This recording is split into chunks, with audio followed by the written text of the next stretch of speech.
we present William Boyd's An Ice Cream War, dramatised for radio by John Peacock, with Nickolas Grace as Von Bishop, William Hootkins as Temple Smith, Gerard Logan as Felix, James Larkin as Gabriel, and Rachel Atkins as Charis.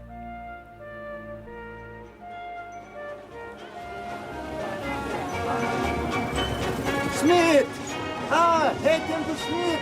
Oh, shit. Smith! Oh, good God, Erich von Bishop. How goes it with you? Wow, what are you doing in Dar es Salaam? And what are you doing in that uniform?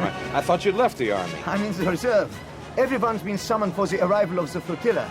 I'm taking part in the big parade later today. Besides, I'm meeting my wife. She's arriving from Germany on the Tabor. Well, don't let me detain you. Aha! There she is. By who? No, please. I insist on you meeting her. After all, we are neighbors. Of a sort. Erich! Is that your wife? My Liesl. Oh, God. What's wrong? She looks different. What shall I say? Very, healthy. Yes, healthy. Erich! Oh. Liebchen. This is Mr. Temple Smith, our neighbor in British East Africa. Mr. Temple Smith, my wife Liesl. Well, how do you do? I hope your trip was enjoyable. Yeah, it was quite tolerable, thank you. I am happy to meet you. I'll get a rickshaw to see to the luggage. And what are you doing in Dar es Salaam? I come to buy coffee seedlings. We don't have them in British East. But I must confess, I also wanted to see Dar and your splendid new railway. You Germans sure know how to build railways. You are not English, I think. No, I'm American. Yeah? From the United States of America. I came to Africa 6 years ago with President Roosevelt on his hunting trip. And I just decided to stay on. I see. Well, it must be nice to be back. Well, they have all the luggage. Shall we go? Yeah. We are guests of the governor. Can we take you anywhere? No, thank you. I'd like to observe the pomp and circumstance a little longer. Then I intend to sample some of your German beer. Of course. Goodbye, then. Goodbye, Herr Temple Smith. A pleasure to meet you. Goodbye. When are you going to Taveta? Well, tomorrow. Ah, excellent, excellent. We travel together. Till tomorrow, Smith. Shit. Rickshaw! Rickshaw! The Brauerei!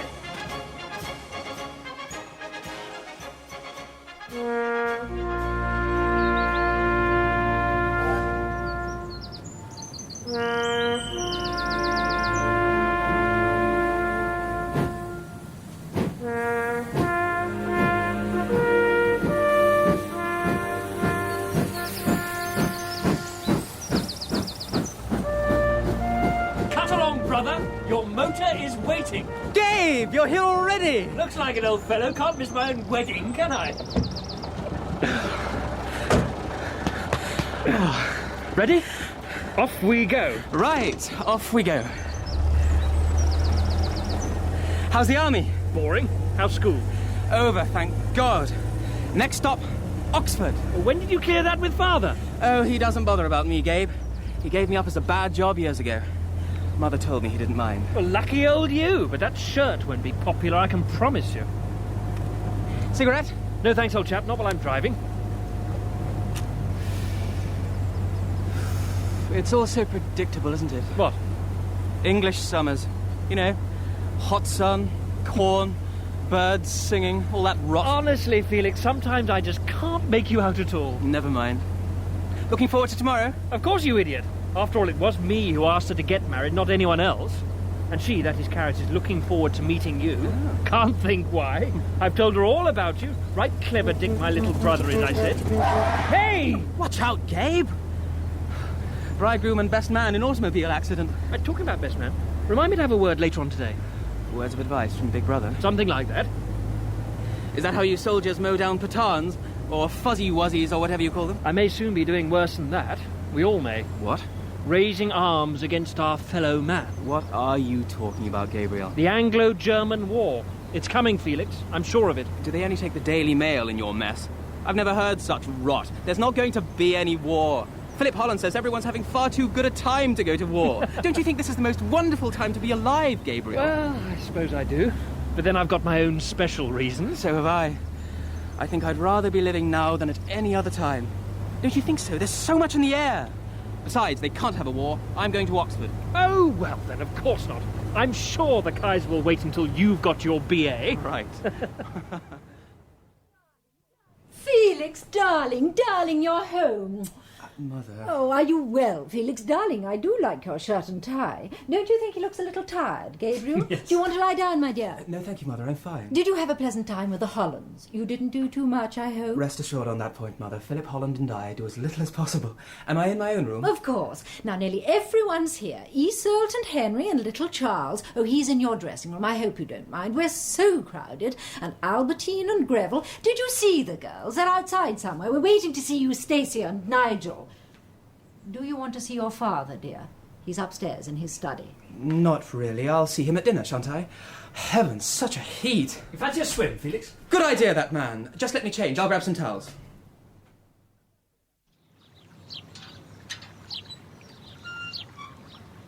Stone Cottage. What do you think? What do you mean? It's where Charis and I are going to live. Father and Mother's wedding present. Oh. Very nice, but didn't Cyril live here? Yes, he's been moved to the village. We had to do a lot of work on the place. Cyril and co lived in fairly old squalor. Charis hasn't seen it yet.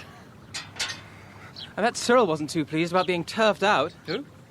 Cyril, whose cottage that was. Lord, the air must have been blue.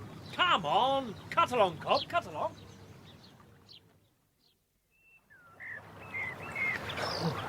I've never had a dip in the pond for years, have we, Felix?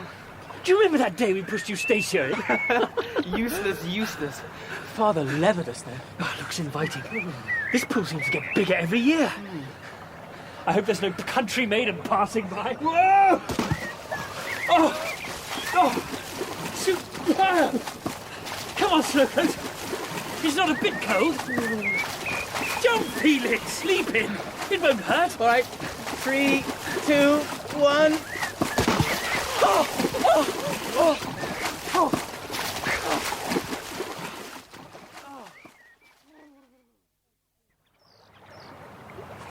Oh, splendid. I used to dream about this sort of afternoon when I was in India. Got a comb? No. Silly, I should have brought one. Doesn't matter, never mind. Oh, Felix, you know I wanted to talk to you about this best man business. Don't worry, Gabriel. I've been working on my speech for days. Very funny. Have everyone in stitches. Nothing improper, mind you. Oh. Why? What's wrong? Well, you know I asked you to be my best man because Sammy Hinchelwood in my battalion wouldn't be on leave. Yes. I don't quite see you. Well, he is on leave. He told me last week. He telegraphed. Well, old chap, I've known Sammy for ages, and that was the original plan, and You've known me for ages, too. I would have told you earlier, but it's all been so hectic. Sammy's down here now at the pub in the village. Charis knows him too. She'd like Sammy to... Well, we had the rehearsal last night and everything, and I said you wouldn't mind. But look, old fellow, I'd like you to be my chief usher, if you would. Be an awfully big help. Don't worry, Gabe. I can see your problem. No, fine. Glad to do your ushering for you. It was a pretty dreadful speech anyway, I'm sure.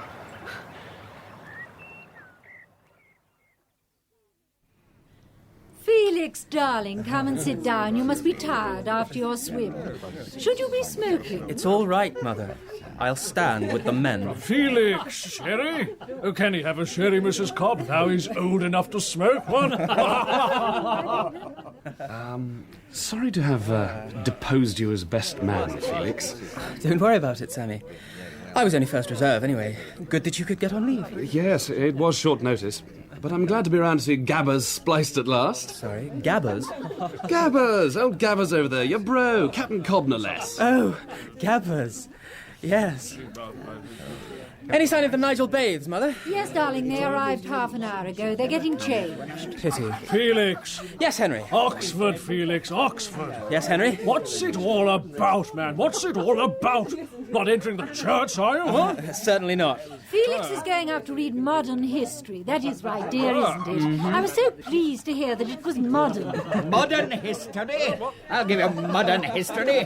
That damned Ulster villain Carson, he ought to be boiled in oil. Hamish, calm yourself. The children are here. Modern, wretched history. Why is Father wearing black knickerbockers, Gabe? Is he going mad or what? I don't know. I think it's something to do with the wedding. He wasn't like this at Eustatia's. Mind you, that's understandable. Oh, talk of the devil. Why, Mother. How pretty you look, Eustacia. Isn't that lovely? Crepe de chine. Nigel, sirrah, come ye hither and meet Sammy Hinchelwood. Everybody here at last. Except Charis. Ah, yes, except Charis. Poor Charis. I wonder what Aunt Mary's having for dinner. Gravel. Sorry, shame she couldn't be with us, what? Gabriel? Charis, that is. Good evening, Father. What? Felix, you're meant to be in London. Dinner is served. Goodness, Right. so many people. Dinner at last. Gotcha, young fellow, my lad, not so fast. What's going on, Father? No, children don't sit down to a meal without their hands being clean, do they? Let me see them. Just one moment, Father. Come on, one and all. Father, I am not one of the children. I am not prepared to go through with this. Hands, I know you schoolboys. Dirty little beggars, huh? See? Hamish. Ink. Dirty little hands. Hamish. I knew it. Hamish, may we have grace, please? Right. Places, everyone. Are we all ready? We'd hardly send our fleet to the opening of the Kiel Canal if we thought the thing was a danger to European peace. If you ask me, it makes sense. We're just as bad in their eyes, just as bad. You know, I know this German chappie who's convinced our king wants war because once in his youth in Paris, for various undisclosed purposes, the king wanted to borrow some money off the Kaiser, and the Kaiser refused. Quite right too, if I may say so. Sammy, really? And they think the king's had it in for the Kaiser ever since. Now, what assassination is this you're talking about, dear? Everyone seems to be getting assassinated these days. I can never remember who's who. Is it that Rasputin fellow you mean? No, the Archduke Ferdinand, heir to the Austro-Hungarian Empire in Sarajevo. 3 weeks ago, Serbia. Oh, yes. Did I read about that somewhere, Gabriel? Last week's Illustrated London, Mother. There were pictures. Sarajevo, Mother. Everyone's been talking about it. These names, these places. Where on earth can they be? And his wife, too. Revolvers, bang. Shot dead by socialists. Just like that, bang, bang. Oh, dear. Henry, will you be a dear and carve? Hamish seems busy at the moment. It's only the generator. Don't panic. Women and children first. Father, I'll go. The generator will have broken down, that's all. You're wasting your time ringing that. It's an electric bell.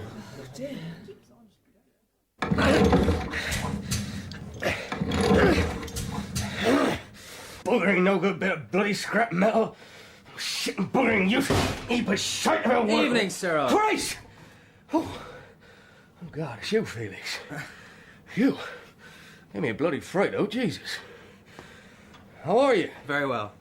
Machine packed in. Forgot to put the bloody benzol in, didn't I? It's like trying to fill a bucket with a hole in it, pouring benzol in that machine. Here, I better get it going. Won't be a tick. This the instructions? It says here that an unskilled servant can do the work without any knowledge of electricity. What's gone wrong? I know it's all about begging electrics. I just don't know how many people is going to be put up the house, do I?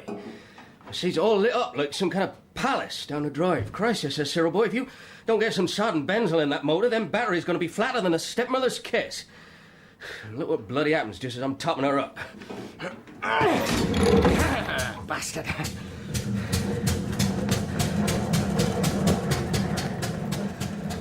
So where are you then, Felix? Looking forward to this wedding then, are you? Well, I suppose so. I haven't met my future sister-in-law yet. She's not long back from India. Cigarette? Oh, thanks. Don't mind if I do. Turkish? Egyptian.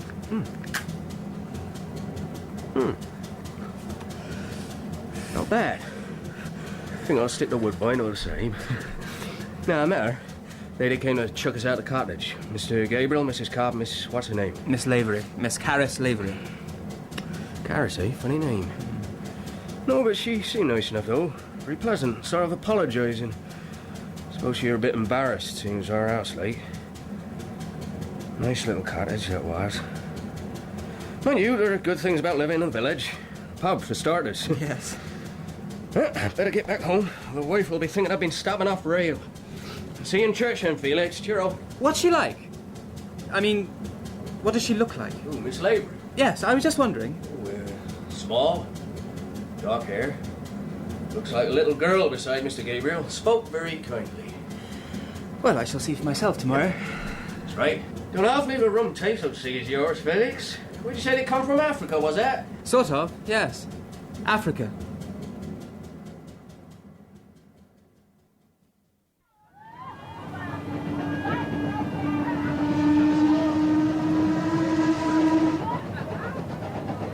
Oh, I was sitting down. 2 days. Gonna make some man stiffen up. Must be good stuff you're eating, Mrs. Von Bishop. Ah, you see, here in Europe, and Liesl has developed a sweet tooth. Please, take one. Oh, thank you. Oh, only one left now. I don't think I've ever come across this before. What's it called? Turkish delight. Hey, all the way from Turkey. An exotic experience. Hey, light shines through it, too. That's nice. That's what I call a sweet. Very nice indeed. And tell me, Erich, there's all this talk about war between England and Germany. Why are your Askaris being drilled? Looks like you're expecting trouble. I'll be honest with you. I don't know what's going on. They say it's for the exhibition in August, but since Von Lettow came over, everything has changed. They even called me up. Do you think there will be a war in Europe, Mrs. Von Bishop? Was this the talk when you were there? There was some talk, but with Russia, I think, not England. I don't know. I don't listen hard. I'm not very interested. I can't see there being any fighting out here, can you, Erich? Ah, I doubt it. It seems most unlikely. Von Lettow is just a very cautious man.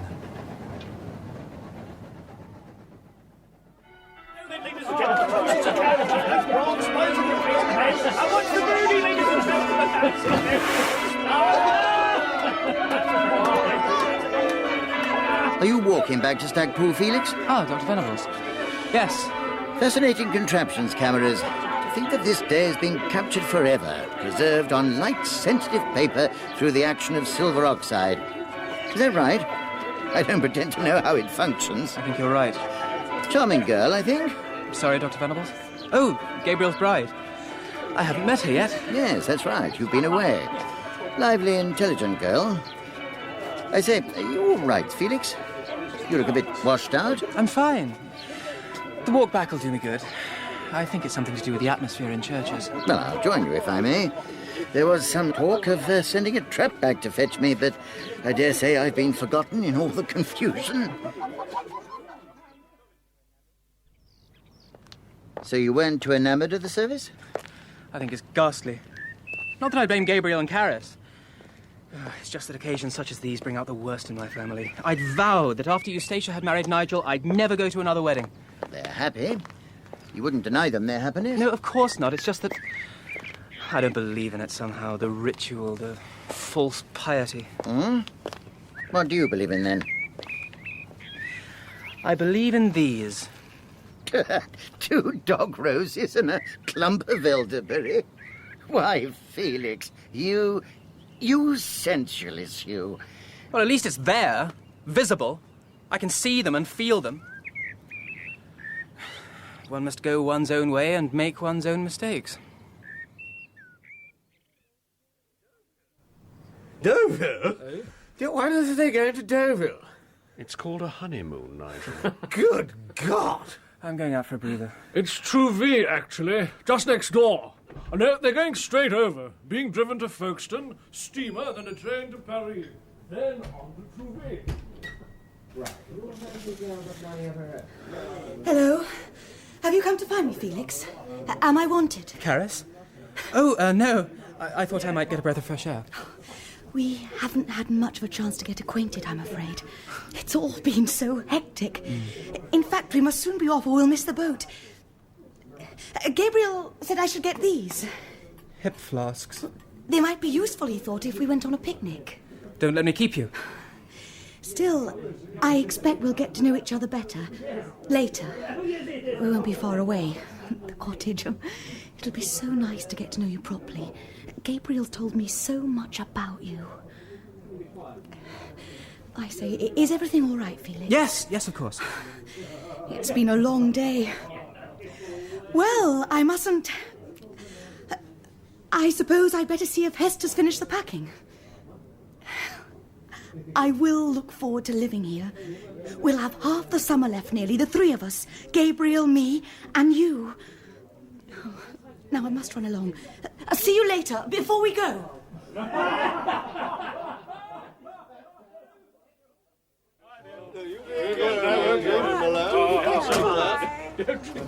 Confetti, Felix. I won't if you don't mind. Suit yourself.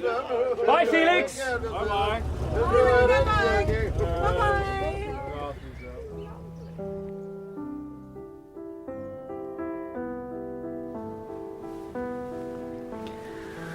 Dear Gabriel, how I love you. Do you know, Charis? I think the water's hotter downstairs. Everything all right, Carrie? I think you should lock the door. Priez de ne pas déranger, SVP. Yes. Yes. I'll turn off the light. Yes. Yes. Gabriel? Yes? Are you all right? Yes, I'm just letting my eyes get used to the dark. It's fiendishly dark in here, with the lights out. Oh, I see, yes. You're right, it is dark. I think I can make things out a bit clearer now. Good. I'm just taking my slippers off. Fine. Oh. Hello. Hello. Charis. Gabriel.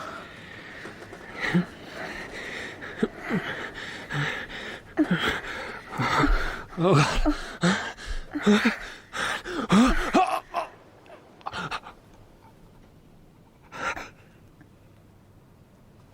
You all right? What? You all right? Yes. I didn't upset you. No. Good. I'm glad. I didn't want to, upset you too much the first time. No, I'm fine, really. Fine. Good. Night, Carrie. We'll go to the chateau tomorrow, shall we? Sunday, the 26th of July, 1914. I, Charis Cobb, née Lavery, became a woman, I think.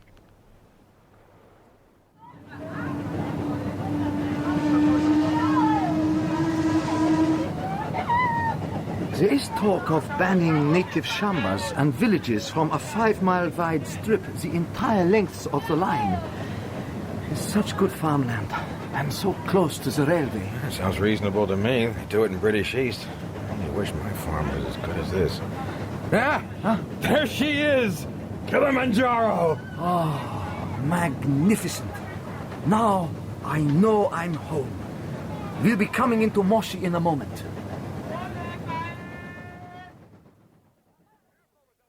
Careful with those coffee plants. Steady now. Mr. Smith, we are ready to go. Oh, a real pleasure to make your acquaintance, Mrs. Von Bishop. Well, Smith, we must be going. No sign of your boys, huh? Oh, damn. Excuse me, Mrs. Bishop. I think I've hired the laziest bunch of niggers in British East Africa. Niggers? Natives, my dear. Don't let me keep you. I know you must be keen to get home. Good to see you again, Eric. Why don't you ride over and visit my sisal factory one of these days? I might just do that, Smith. I might just do that. He's a curious man, the American. And a foolish man as well. If he thinks he can grow coffee at Taveta, he must have more money than sense.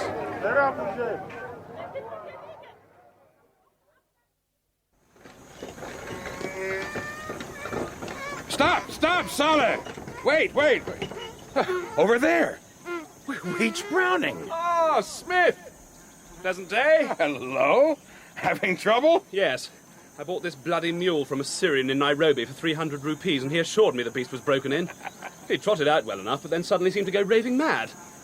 Oh, it seems quiet enough now, but I can assure you the little beast bucked me clear off his back. Would you mind awfully if I cadged a ciggy off you, Smith? I must have lost mine when I was thrown. Dumb animals, eh? Thought I'd got a real bargain.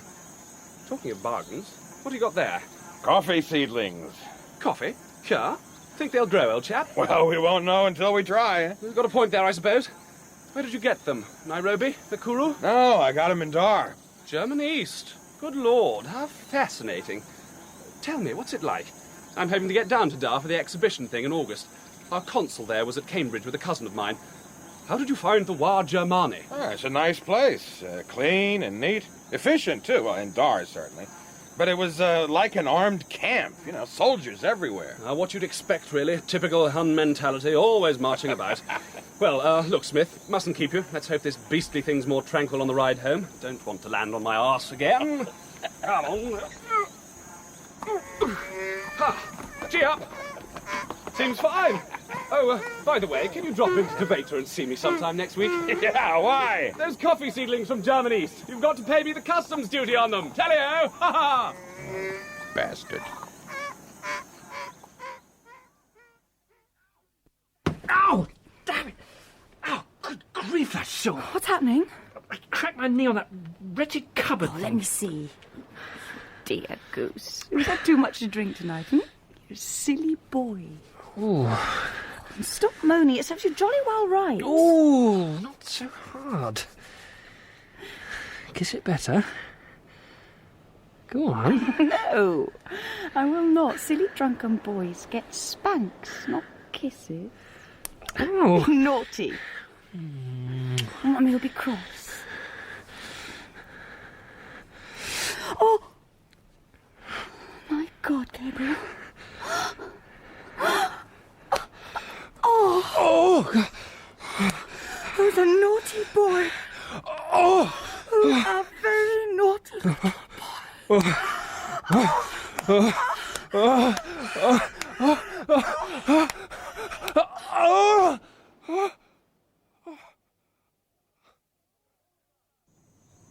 Matilda! Oh, hello, dear. Have a nice trip. I did, Matilda, dearest. Very interesting and successful. Oh, how are you? Everything go fine? No problems? What? Oh, yes, all well. Good. Where are the boys? Outside. That tea's coldish now, I should think. Why not have a peg? I think I will. Join me? Saleh? Saleh? Butter? One whiskey and water, quickly.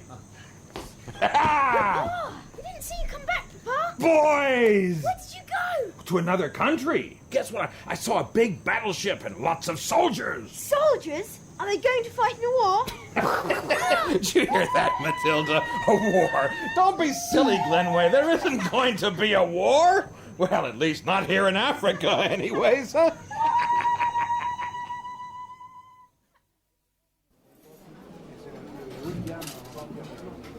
What's wrong?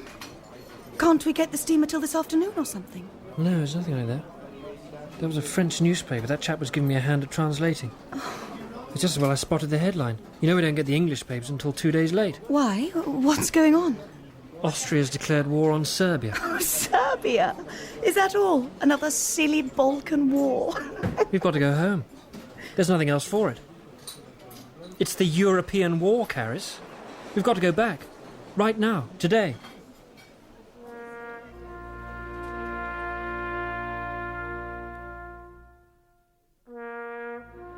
In episode 1 of William Boyd's An Ice Cream War, which was dramatised for radio by John Peacock, Gabriel Cobb was James Larkin, Felix Cobb was Gerard Logan, and Charis was Rachel Atkins. Eric von Bishop was Nickolas Grace, and Liesl was Danielle Allen. Temple Smith was William Hootkins, and Weech-Browning, Nickolas Boulton. Mrs. Cobb was Diana Hoddinott, Major Cobb, Colin Pinney. Dr. Venables, James Taylor, Eustada, Vivienne Rochester, Hyams, Lyndon Gregory, Cyril, Dominic Letts, and Greville, Gareth Armstrong. Temple Smith's sons were played by Thomas Dawes and Simon Desborough. William Boyd's An Ice Cream War was directed by Owen O'Callaghan.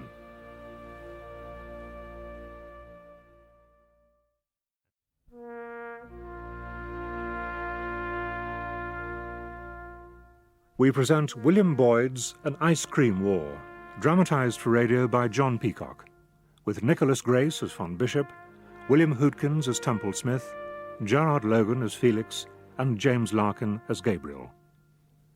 An Ice Cream War, Episode 2.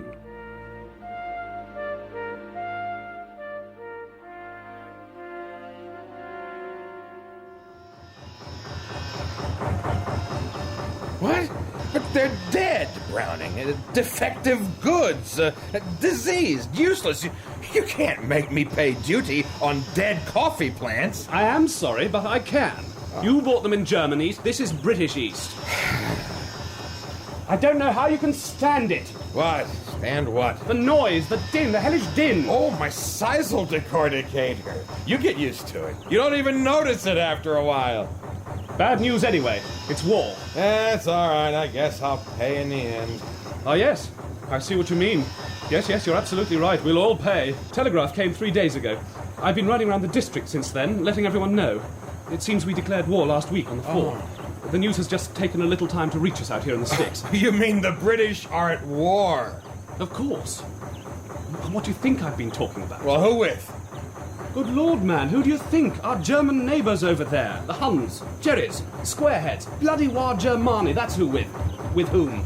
The Germans? Why? Why what?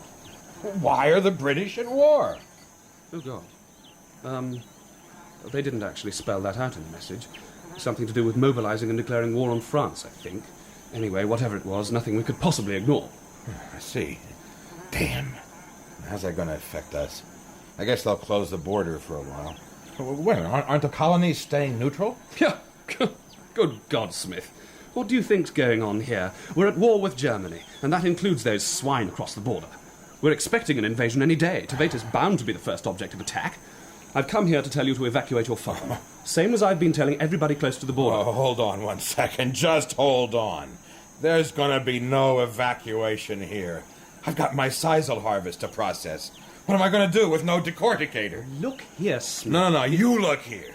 You British have declared war on Germany. It's got nothing to do with me. I'm an American. Neutral. I've got no quarrel with the Germans. Well, you're a damn fool, American.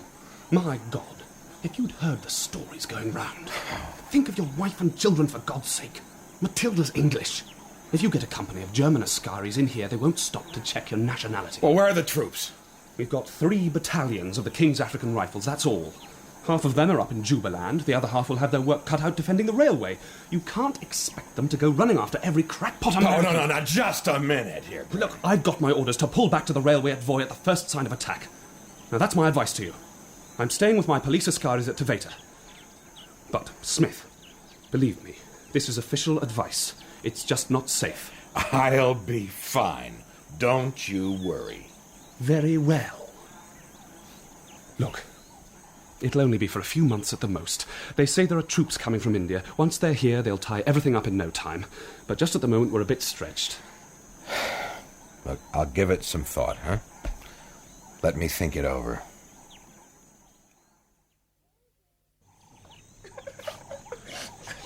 Do be quiet, Glenway. Joseph! What? Did you remember to put vanilla essence in Glenway's porridge? No vanilla. No vanilla and no butter. Can you get some into Taveta on your way back, Temple? Oh, well, sure. Oh, no, I can't. I'll get him at Voy. O'Shaughnessy's left. Shut up shop in Taveta. Of course, it's a war. I forgot. All ready, Saleh? Askari, I hear. What? Matilda. Look, it's Von Bishop. You know Erich Von Bishop, Matilda. I met him and his wife when I was in Dar. A very pleasant man. Hello, Smith. How nice to see you again. May we come in?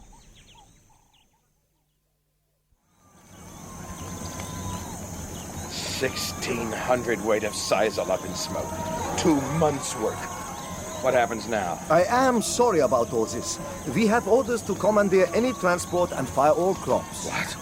Are those in the fields? Orders, I'm afraid. Don't worry, Smith. I won't try too hard in your case. After all, we are almost next door neighbors.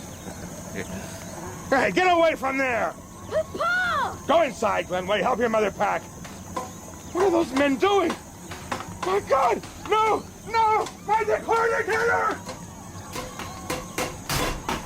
Hey! Stop it! Stop it! What in God's name do you think you're doing? Sprechen nicht Englisch! Give me that hammer! Legen Sie das hinauf! Yeah! Nobody touches that machine, Erich!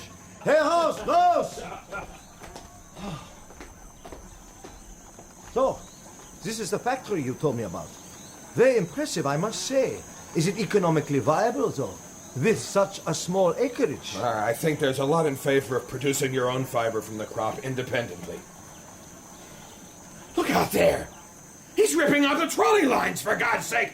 What's wrong with that man? Is he some kind of vandal? I'm sorry. Trolley lines are required. So is fencing wire.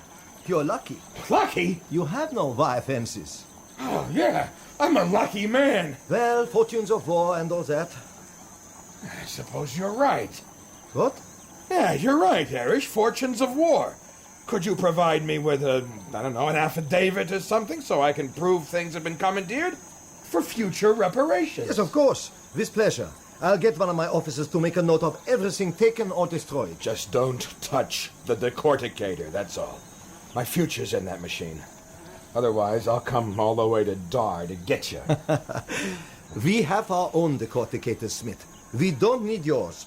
Krupp's decorticators, German, very efficient. 100 weight of fiber an hour. Much better than your American machines. I don't know about that. Finnegan and Zabriskie are renowned.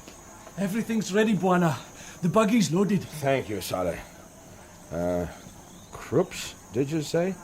Is there an agent in Mombasa, do you know?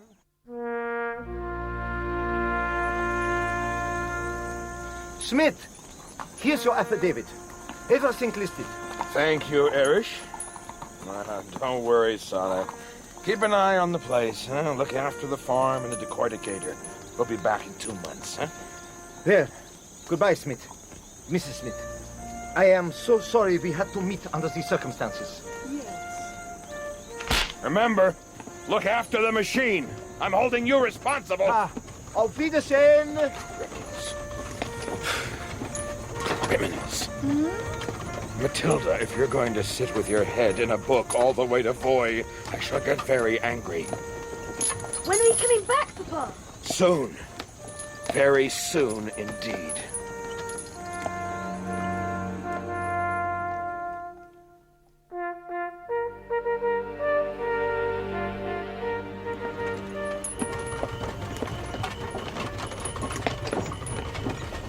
Who goes there?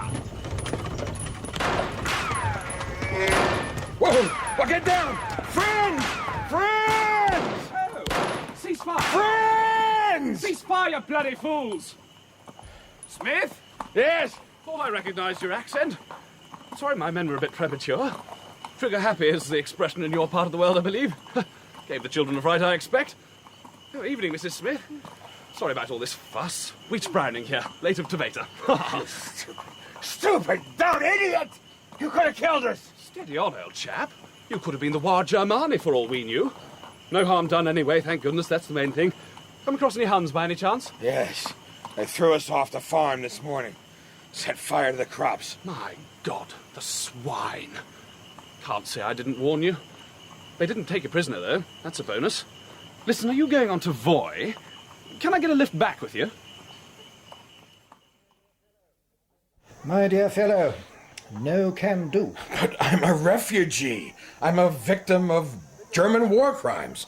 Surely there's something in your rule book about care of refugees. But you see, I'm not so sure that you are a refugee. According to Reggie, Weech-Browning, you were warned to evacuate your farm over a week ago. I'm afraid you can hardly expect us to take the consequences of your, what shall we say, your recalcitrance. I'll go to my insurance company then, see if they can help us. Do that. Besides, Indian Expeditionary Force C is on its way from India. Should be soon over after that. Crack Indian troops, fine body of fighting men.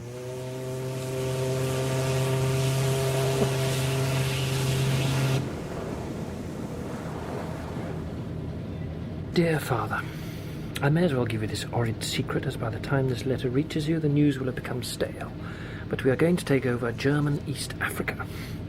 We, the Palamcotta Light Infantry, left India 26 days ago and are heading for Africa on the SS Hamayan. One cannot help smiling that while all the nations of Europe are flying at each other's throats, we will be quietly snaffling the colonies. Fellow officer Bilderbeck says the war in Africa will last only 2 months. It is far too hot for sustained fighting, he says. We will all melt like ice cream in the sun. We will see. My love to all at Stackpole. Ever your affectionate son, Gabriel. Welcome to the African Guarantee and Indemnity Company, Mr. Templesmith. Mr. S&G at your service. Here we have your policy. And this, you say, is your affidavit from Mr. Von Bishop? Yes. No problem. Yes. There seems to be no problem. We shall regard it as theft. Oh, well, that's excellent. We aim to please. Is this not what they say in your country? I see it says here you are a citizen of the USA. Indeed it is, and indeed I am. Reimbursement shall be effected as soon as we receive our assessor's report. Ah, an assessor's report. Of course.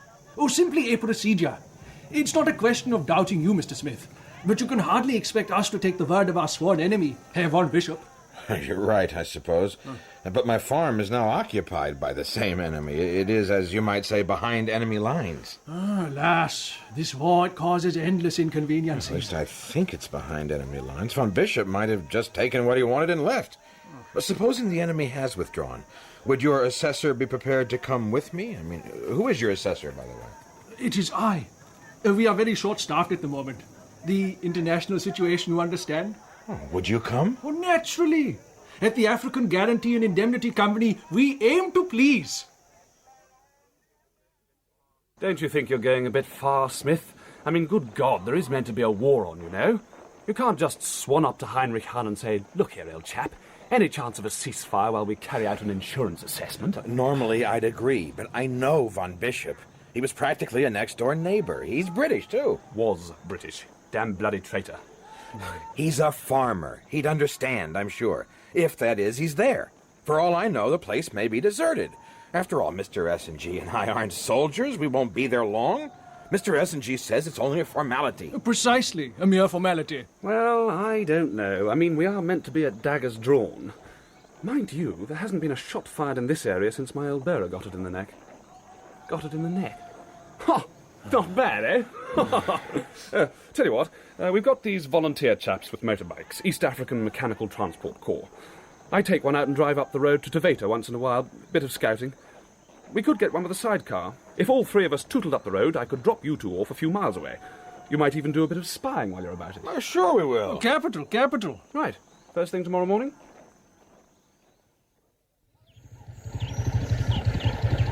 Splendid view! Let's have some water, shall we? Good idea, old chap. It's like I told you, not a square head in sight. Probably find your farm deserted. If they've touched my decorticator. Never fear, Mr. Smith. You are covered by the African Guarantee and Indemnity Company. Have no fear. Hun's in those trees, I'll be bound. Don't think I'll come any closer if you don't mind. How far is it to your place from here? Oh, about 4 miles. It'll take us an hour to get there, a quick look over, then an hour back. Shouldn't be too long a wait. Absolutely no trouble. See that outcrop there? Yeah. I'll stroll over with my binoculars, see what the old Germani are getting up to, eh? Oh! Bloody hell, different Germans. Oh, bloody God! Not even a warning. I'm shot! Ah! Oh, shit. Oh, God. He's dead. Let's get out of here. Ah, Christ, my ankle. Bloody forest. Hold on, we better get S&G. Drag him in the sidecar, but chop it. Got him. Got him. Ah!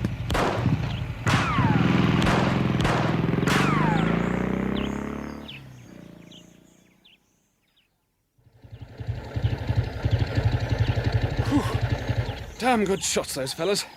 He was a plucky little chap for an insurance salesman. What did you say the name of his company was? African Guarantee and Indemnity Company. Must bear that in mind. Won't get another insurance salesman up there now. If you ask me, the only way you're going to get back to that farm of yours is to join the army and fight your way there. You know, I think you may be right.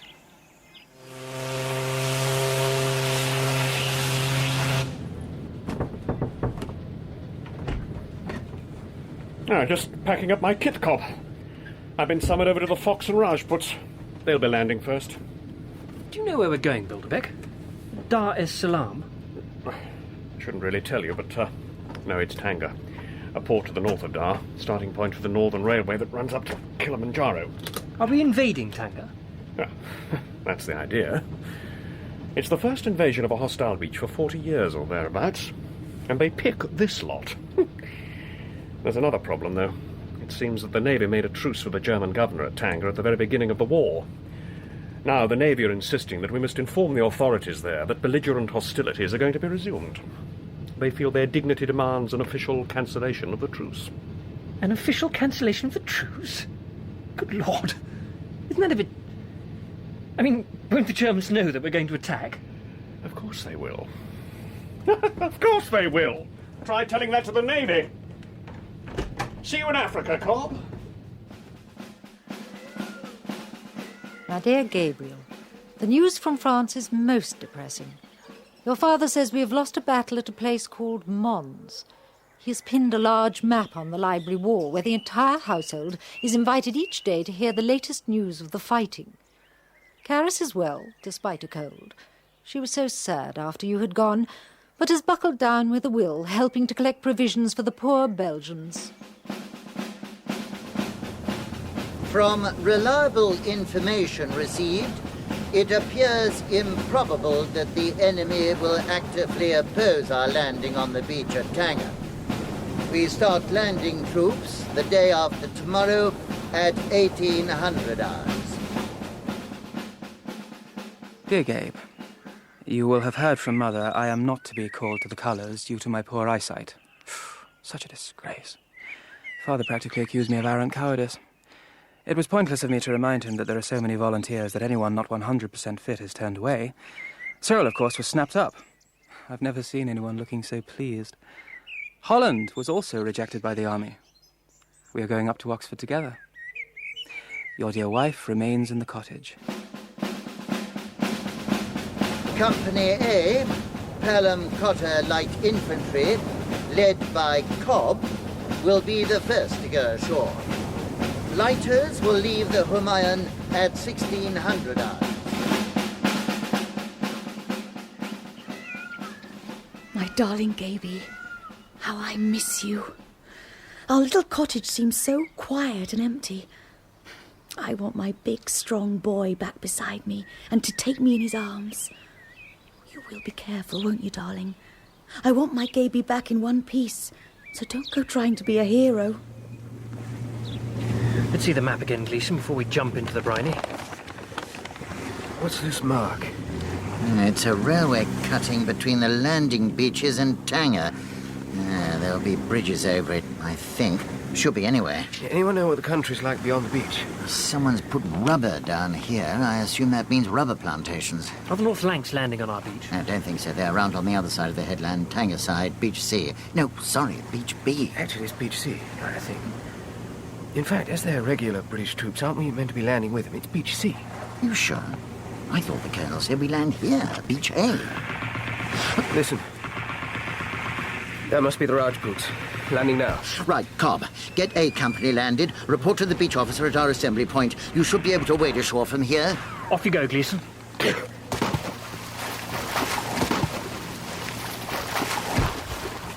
Bloody deep! Up to your neck! Better warn the men, sir!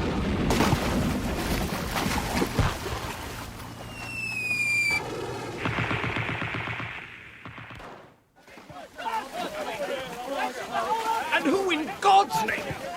Cobb, what are you doing here? Bilderbeck, you're not meant to be landing till tomorrow morning. Beach C. There's no room here for another battalion. What shall I do with Company A? Oh, God. I'll see if I can get a message through to Santoris, stop the other companies landing. What's going on? The Rajputs are attacking Tanga, so I'd better get off. I say, thanks, Bilderbeck. Out there in the bush, Gleason, there are men, Rajputs, marching out to war. Yes, sir. Onward, Christian soul, The show seems to be on, sir. Good grief. That's damn heavy. I thought this landing was meant to be unopposed. You're right, sir. Just going for a squat, Gleason. Oh, God. Oh.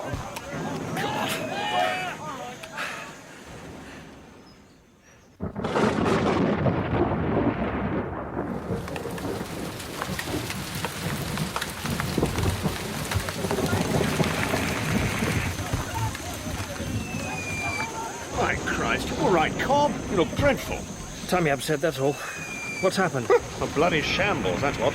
Bloody shambles, to put it mildly. Bloody damn fool Navy, that's what. When they decided to sail into Tanger Harbour yesterday morning to cancel that idiotic truce business, they gave the Germans 24 hours warning of our attack. Just enough time for Leonard Warbeck to get his troops down from Moshi by rail. So Tanger was deserted? Oh, it was. And now it's well defended? It's getting stronger by the hour. No, thanks. Anyway, we're attacking tomorrow. The advance is ordered for midday. Are the north flanks ashore? Oh, yes. They'll be on the left. Good. But what about the right, huh? Who in God's name will be on the right? Your lot. Crowd of bloody catch-me-quicks, that's who.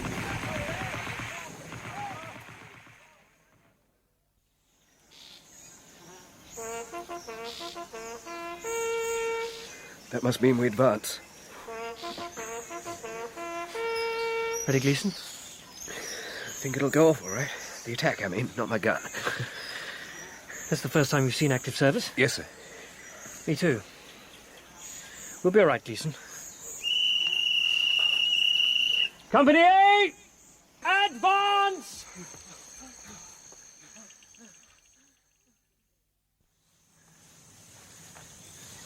What's that over there, Gleason? Beyond the railway cutting. Looks like puffs of smoke.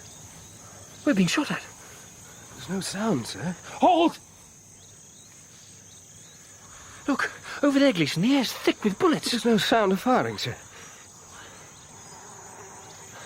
Oh, Christ! I've been hit in the neck. And the hand. It's bees, sir. Jeez.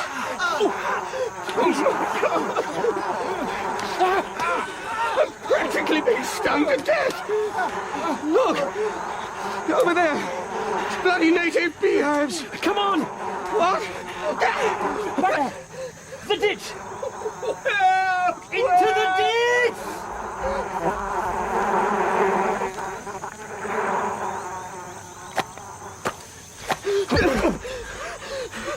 Put mud on my neck! Please, sir! You're all right, Gleason! Please! Mud on my neck! There! Everything's all right. You're all right, Gleason. My hands. Look at my hands. Looks as if you're wearing cricket gloves, don't you, eh? Where's the rest of our men? No sign of them. The swine. The cowardly swine. Now what? Do you feel you can move on? Yes, sir. Let's go down the ditch. We'll never cross the cutting here. Forward, then.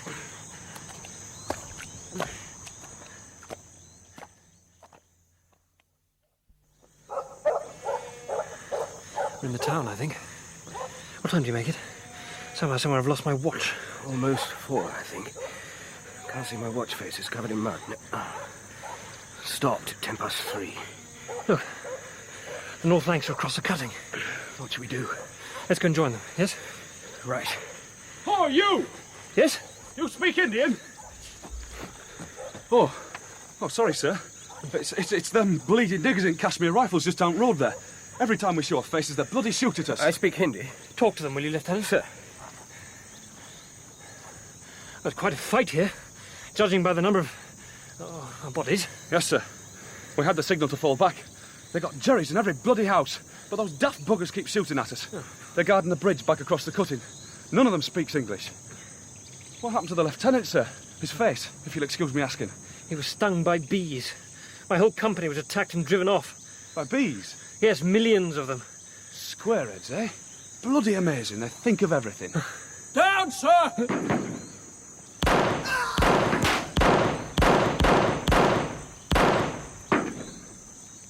We want to get out of here, sir. Don't want to get caught by them jerry niggers with their begging bayonets. It's all clear now, sir. We can go. Where's Lieutenant Gleason? The one with the swollen face, sir. He's been hit, sir. Got him with that last volley. Wait here. Got to move, sir. Can't wait. Where is he? Against that wall, sir. Bullet took his jaw clean off. What? Wouldn't think the human tongue was so big, would you, sir? Looks like a cravat. He's alive. We've got to be moving, sir. Gleason. He's alive. Cobb, just the man. Bilderbeck. My Lieutenant Gleason. This way, just the man. See them sepoys? Tell them to get up. But tell them to take up firing positions down the road. I'm afraid I don't speak the language. What? Oh, never mind. Get up! Get up, cowardly scum! You! Get up! Bilderbeck. My lieutenant. I warn you! Gleason. Get up, you filthy coward! Get up! I am ordering you to get to your feet and take up a firing position at the end of the road. Right! That's the third today, Cobb.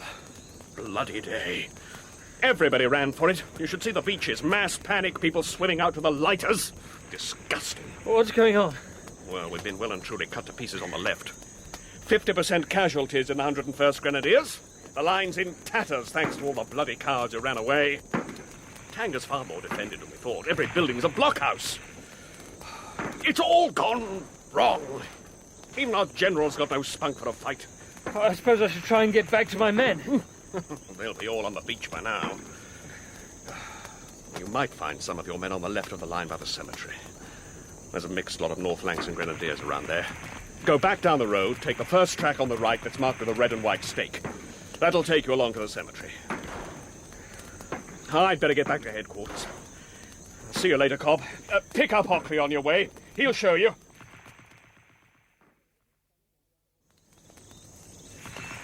Sun's going down, Hockley. Aye. Guns don't stop, though. You get used to it after a time.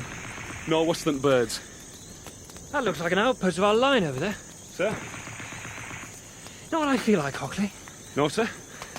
I feel like a mother looking for lost children in the park. Yes, sir.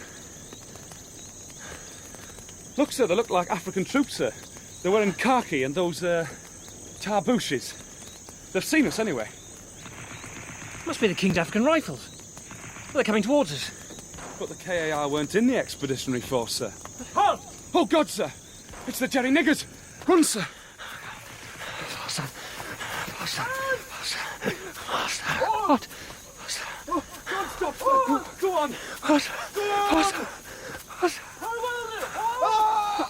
Faster! Faster! Faster! No! Faster! No!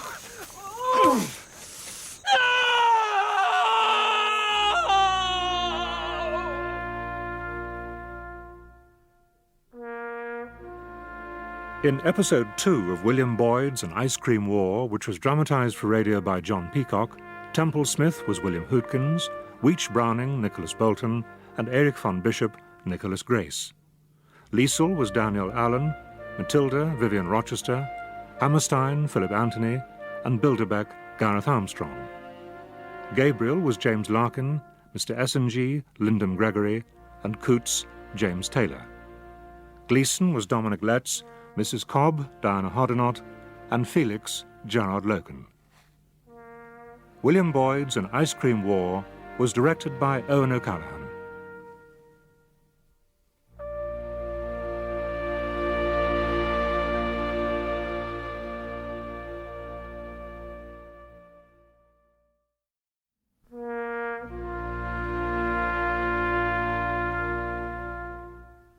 We present William Boyd's An Ice Cream War, dramatised for radio by John Peacock, with Nickolas Grace as von Bishop, William Hootkins as Temple Smith, Gerard Logan as Felix, James Larkin as Gabriel, and Rachel Atkins as Charis.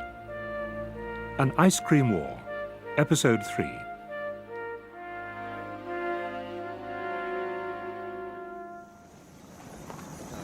Your North Lancs, Bilderbeck, put up a good fight. So did some of the Kashmir Rifles. Well, thank goodness. At least someone did. Hello there. Who the hell are you? And what the hell do you think you're doing here? The name's Dobbs, Major Dobbs, Quartermaster General Expeditionary Force. I'm making an inventory of all the stores the British are surrendering. For my records, I've got to make a report, you see. Quite extraordinary. The man's just calmly walking around in German-occupied territory, making notes. I'm sorry, Captain von Bishop. I apologize. Major Dobbs, get off the beach and back to the fleet at once. Yes, sir. Where's your flag of truce? By rights, you should be taken prisoner. Yes, sir. Sorry, sir. And what are those men doing, Bilderbeck? Oh, look, I'm dreadfully sorry. I don't know what they think they're playing at. Could do with that French talk. Ashes, Madam Sudbury's story. Who's in charge here? Oh, I'm sorry, Miss. Who's in charge here? Sergeant Alford, sir. Loyal North Flags. Ablution Stinko, sir. I really must protest, Bilderbeck. Yes. If they don't get back to their ships at once, I shall have to order my men to open fire. What are you doing, Althorpe? Washing, sir. Really, you know, this is war. It's not some kind of sporting event. Get your men back to the transport ships, Althorpe. Yes, sir. Certainly, sir. No! Yes, sir. Come up to the hospital, Bilderbeck. You too, von Bishop. Dr. Depper can have a look in your ear. Oh, what's wrong with your ear? Oh, Captain von Bishop arrived this morning, missed the battle, but just in time for a 6-inch shell to explode near him. I got this vine. You know, going on all the time in my ears. Want to pour some oil down them?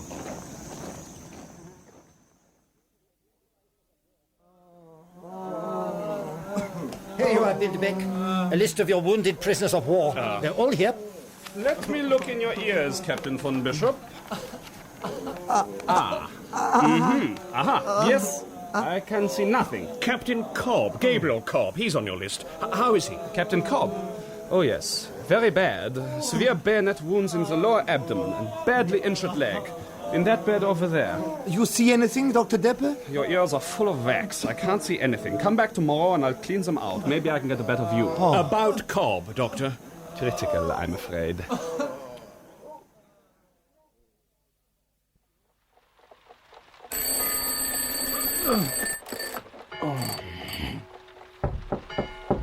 Yes?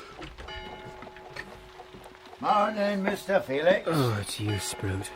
Soon get that fire lit. Fire blazing in a minute or two, sir. 8 o'clock now. First chapel at 1:30 the hour. If you've a mind, that is. Oh, God, I failed past moderations in history. You did? Indeed, sir. Tipping down. As usual. Thank you, Sprout. Doesn't seem much better this morning, sir. Typical March weather. Oh, no. I wasn't talking about the weather, sir. I was meaning your cold sore, sir.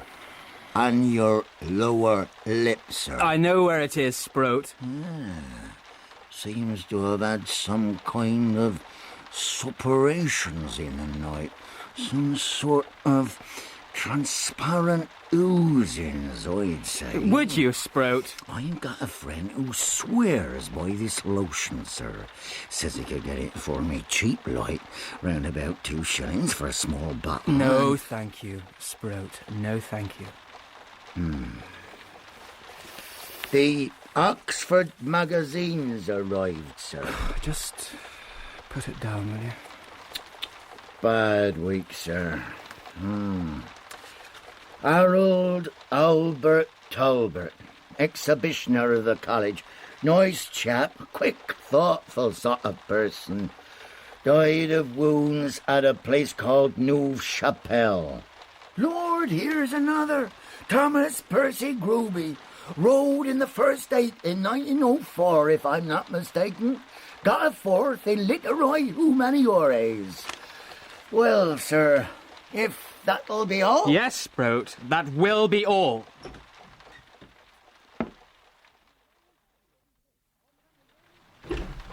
Hello, Felix. On the table. What do you think? After Strindberg, whither the English stage. Jolly good, Philip.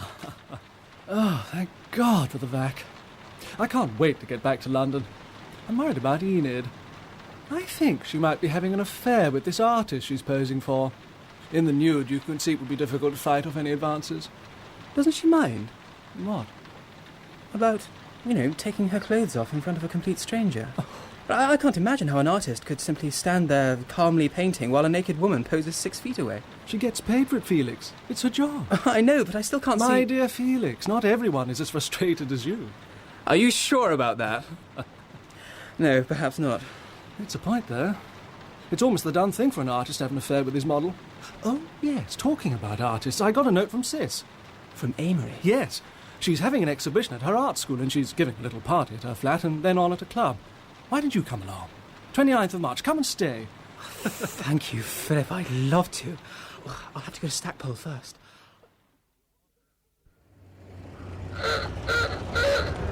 Hello, Felix. I had to go into Seven Oaks. Your mother asked me to collect you. I do hope you haven't been waiting long. Oh, I can see from the cigarette butts you have. Don't worry. Leave the trunk here. I can pop back down to the station and pick it up later. Good Lord, what did I say? No, it's silly me. You just reminded me of Gabriel then. Something you said. It was when we were in Trouville. Oh, I'm sorry. I just can't help it. It happens all the time. People think I'm an awful noodle.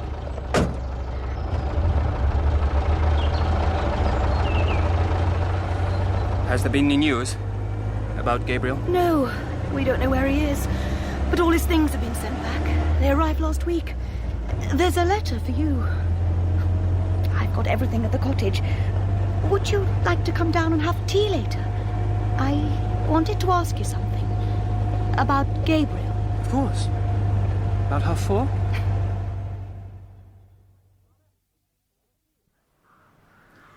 Hello, Father.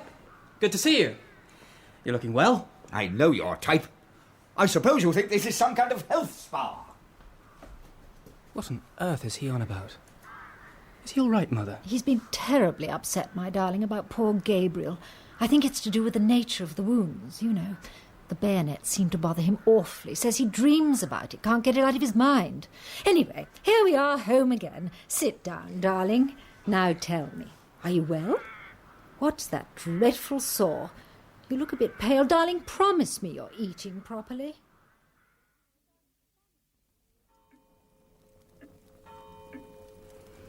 Clothes, a pillow, thermos flask.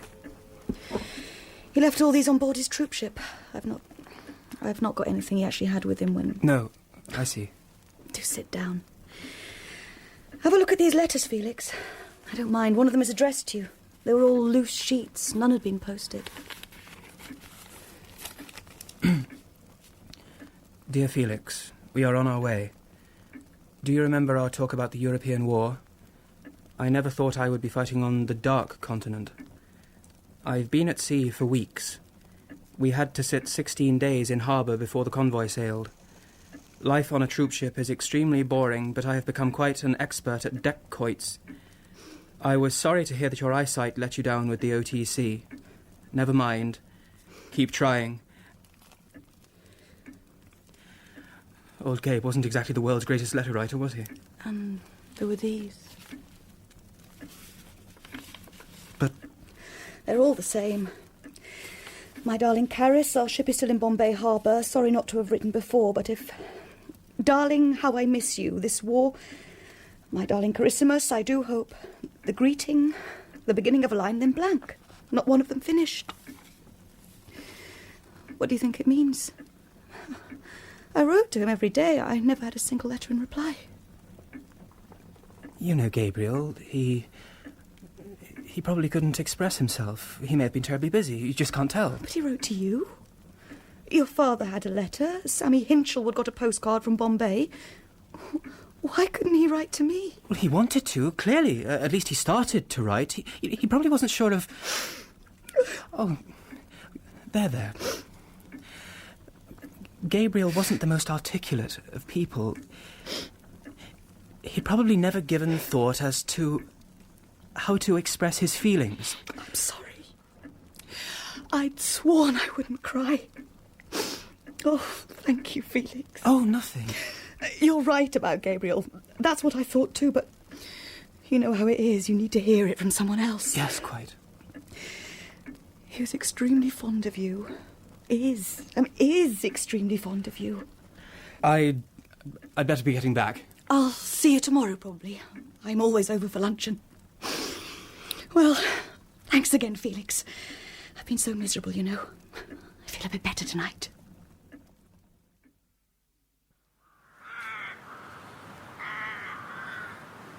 I wonder what it must have been like for Gabriel. A bayonet. Bayonet wounds in the abdomen. Hello there. Sir? I remember you. You're Cyril's boy. That's right, sir. What's he doing? Feeding the carp, sir. Ah, some big ones there, eh? That's right, sir. How's your dad? Oh, my dad's dead, sir. Cyril? Yes, sir. What happened? Don't rightly know, sir. Killed in the war. For king and country, my mam says. In France, like. Better be off, sir. Yes, yes. Hello? Just been fed, have they? Yes. Gabe and I used to do that. He told me all about Vitellius, the marble bust over there. That's him. Not much of a day. Where's the spring? That's what I want to know. Did you know Cyril was dead? Cyril? Who's Cyril? The gardener. Chauffeur at your wedding. Used to live in your cottage. Oh, yes. About a month ago, I think. No, April, wasn't it? Why in God's name wasn't I told? He was a friend of mine! Felix. Sorry. I've just found out. It's come as a shock. I'm sorry. Mother should have told me! But I expect she had a lot on her mind. Poor old Cyril. God, he was excited about going. Is it all right if I smoke? Yes. Oh, God.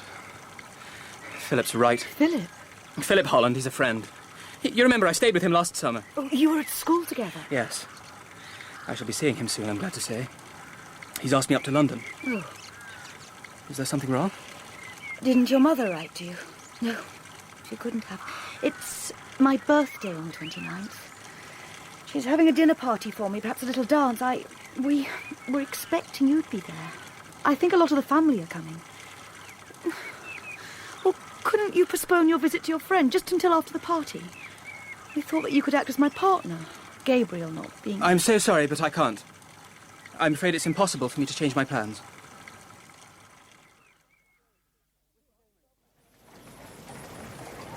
Which is Amory's flat? 2 up above the grocer's. Ah, here we are. Just a second, Philip. Yeah.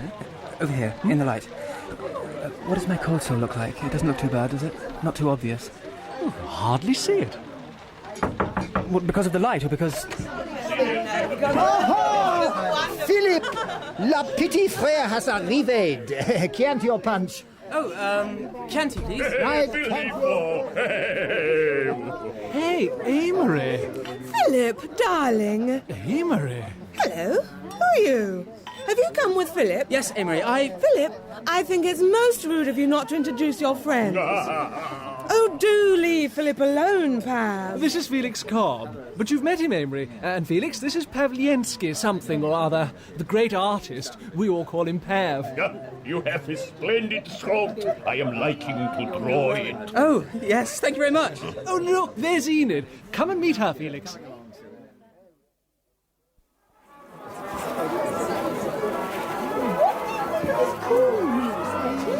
I adore cool music. Philip, I've been sick. Feeling better? Fine. Why don't you go and sit by Amory? Pav's disappeared.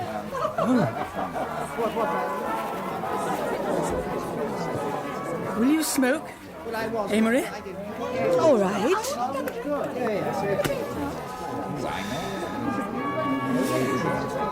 This has been a marvellous evening. Can you see who Pav is dancing with?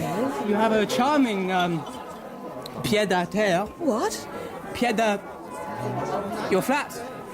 Charming. I've been looking forward to this evening for a long time. Honestly, where can that man have got to? Oh, Amory. What are you doing? Amory, darling. Oh, for God's sake! You silly, boring little boy.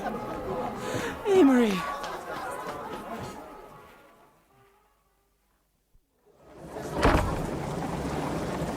Bloody hell.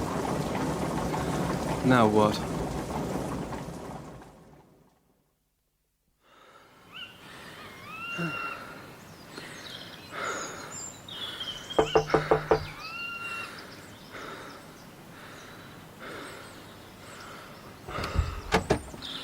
Felix! Gracious. I practically died of shock. What on earth are you doing? I've just walked from the station. Come in. Come in.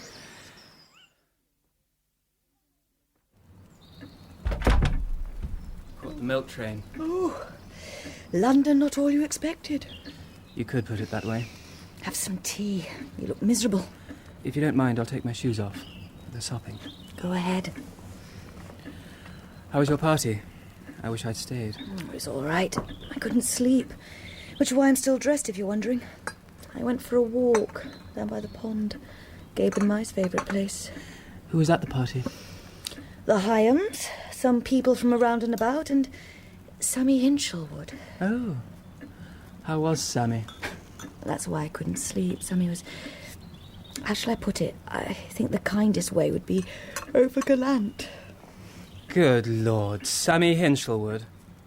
I mean, he was Gabriel's best man. He had a bit too much to drink. I think he just meant to be comforting. Anyway, no harm done. He apologised, said he was fearfully sorry. Sammy Hinchelwood. Who would have thought it? Did you cut yourself? What? Your face. It's not a cut, it's that cold sore, you know. I've had it for months. Can't seem to get it to go away. You stay here. I've got just the thing for it upstairs. TCP. You'll see. It'll be gone in no time. Thank you. Don't think of that sort of thing, Felix. Gabriel. Remember Gabriel. Gabriel, Gabriel, Gabriel. Here we are.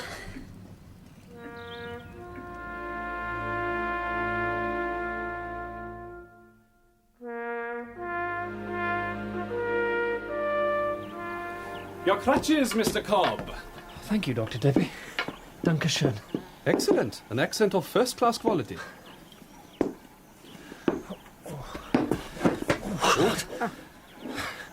Gosh. Still a bit rocky. It's not astonishing. You are very weak yet. You speak English? Frau von Bishop is a linguist too. You must not overdo things at first. Because you have been moved to Nanda does not mean you are well. Here, Frau von Bishop and I can look after all our prisoners. Little by little, that's how we do it. Tomorrow, one step, the next day, two, and so on. Frau von Bishop will look after you.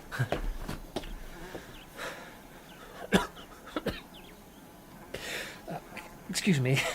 Entschuldigung. Yes? Wasser. Kann ich Wasser haben? Bitte. Of course. How come you speak such good English? Mein husband's father was English. He lived in Leamington Spa, near Stratford-on-Avon. Have you been there? No. Can't say I have. Where's your husband now? Erich, he's fighting.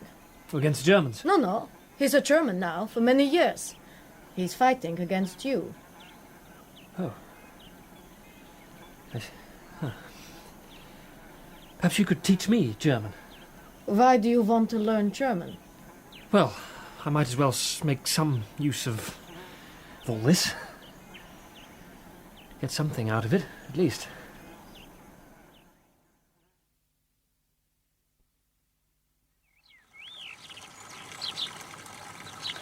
Phew, it's so hot, Felix.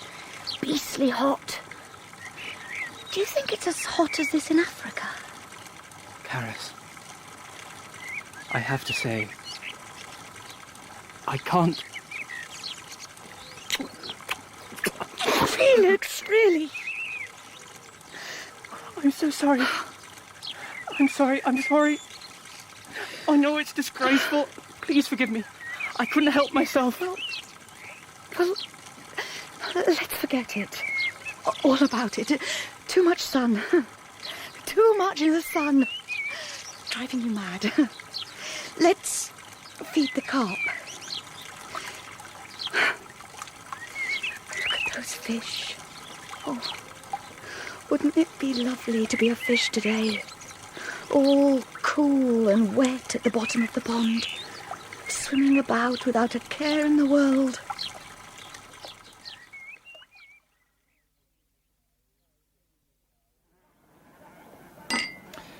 Get him in now, will you, Major? Yes, sir. Table Smith, Brigadier General, will see you now. Ah, Smith, isn't it? Want benefit of your local knowledge, expertise, what have you. Take a gander at the map. Now, here we are, Voy. Broadly, it's to go something like this. We attack south and north of Killy-Whatsit, meet up on the other side, then trundle down the northern railway to Tangar, pushing the Germans in front of us. That should just about do it. Now, General Stewart with the 1st Division is taking the northern attack, while we want to move through the pass behind Tveta. A splash a touch more of that, will you, Major? Now, Colonel Ewell of the KAR told me you'd farmed round Tveta. He thought it might be useful if we get through the Usambara Hills a bit further down. He seemed to think we could cut through from Lake Jipe to Carhay directly. What do you say? Oh, thanks. Can't be done, sir. No? On this area here, sir, there are several small hills. There's Salaita in front of Tveta. Behind the town, the road goes behind 2 hills called Latema and Riata. They command the ground completely. It would be very hard to move people off those hills. Oh. Are you sure? Are you expecting any problems there, Charles? What do our people say? I doubt it very much. Remember, we've got Stewart and the 1st Division coming down behind Kilimanjaro. They won't want to make a stand at Latema Reata. No, we're pretty sure that they'll pull back down the railway to Tangar. Well, Smith, looks like you're wrong. Thanks, anyway. Yes, sir. By the way, curious accent you've got. Where are you from? Devon, Cornwall? No, sir, I'm from New York City, United States of America. Oh, I see. Smith. Seems an unusual name for an American. Long way from home, eh? No, sir. My home's there. Yes? Well, right you are. Well, jolly good to have you chaps alongside us. Good luck.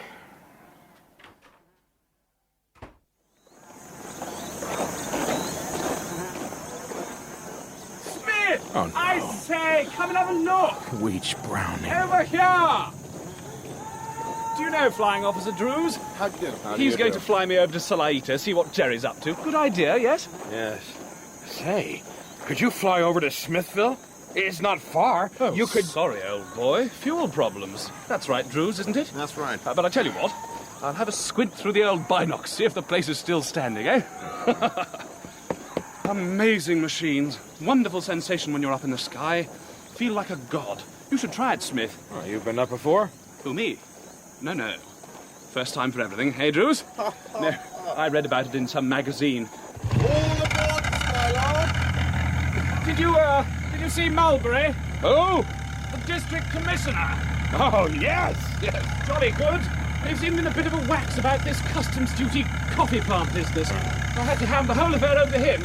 Toodaloo! Off now!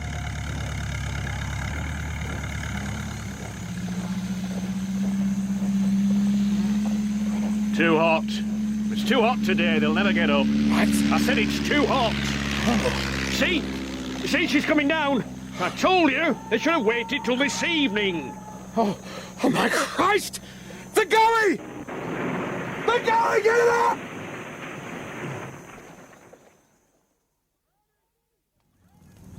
Browning! Weech-Browning! Good God, Smith. That was hairy. Forgot about the damn gully. Thought we'd made it. Are you all right? No bones broken. Bit wobbly, though. Drews kept shouting something about it being too hot. How is he, anyway? He's dead. Oh. Oh, dear. I am sorry. Great shame. What is it about us, Smith? Every time you and I get near a machine, it seems some poor so-and-so dies.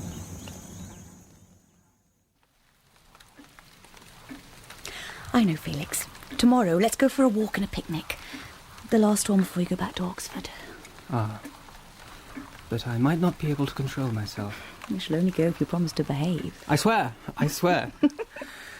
Anyway, I must be off. I only meant to bring these blankets from Mother for your Belgian deal. To horse! Farewell, sweet maiden. Fare thee well, gentle knight. Egad, the night is wondrous wild. Ah, me. But we shall meet again tomorrow. Tomorrow. Felix, you must stop. You mustn't do that. I know. I should stop. But it doesn't seem to make any difference. Somehow, because it's Gabriel, it seems to make it all right. Does that make any sense? But you must stop. Don't you see? You have to. You've got to. But because of Gabriel.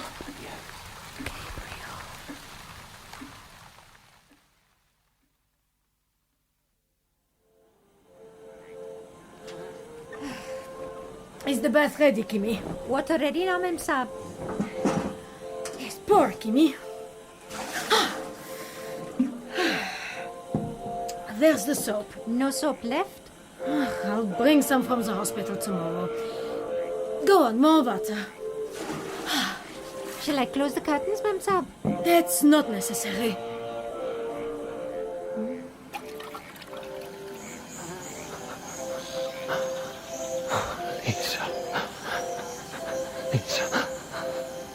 Liesl. Oh, God. More water, Kimmy.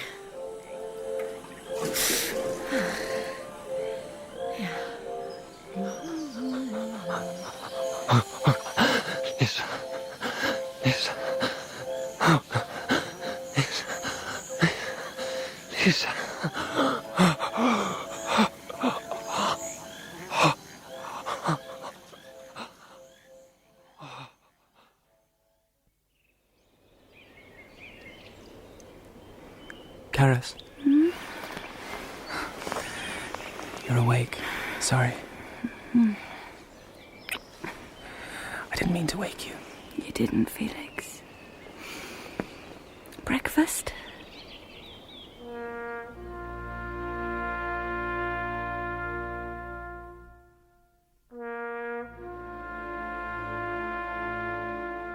In episode 3 of William Boyd's An Ice Cream War, which was dramatised for radio by John Peacock, Eric von Bishop was Nickolas Grace and Liesl Danielle Allen.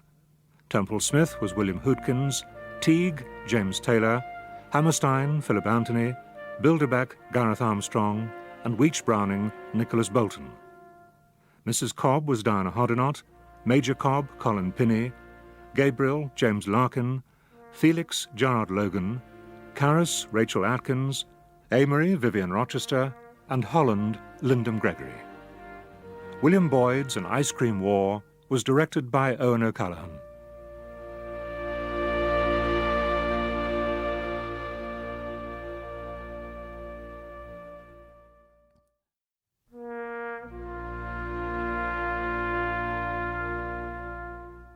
We present William Boyd's An Ice Cream War, dramatised for radio by John Peacock, with William Hootkins as Temple Smith, Gerard Logan as Felix, James Larkin as Gabriel, and Rachel Atkins as Charis.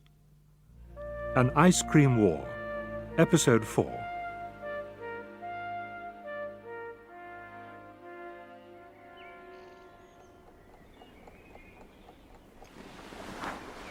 Charis? It's early. Just gone 6. Hardly worth going back to sleep, is it? We have to be at the station in a couple of hours. A happy man? Of course. Happy woman? Of course. No one happier. I should resist you, but I'm so weak. Don't blame yourself. I'm irresistible. One breakfast? They'll be serving by now. No, I'll just have a pot of tea. Sent up? No, I'll be down soon. What time's the train? 8:15 from Aylesbury. Go on down. I'll join you. We're husband and wife till Marylebone.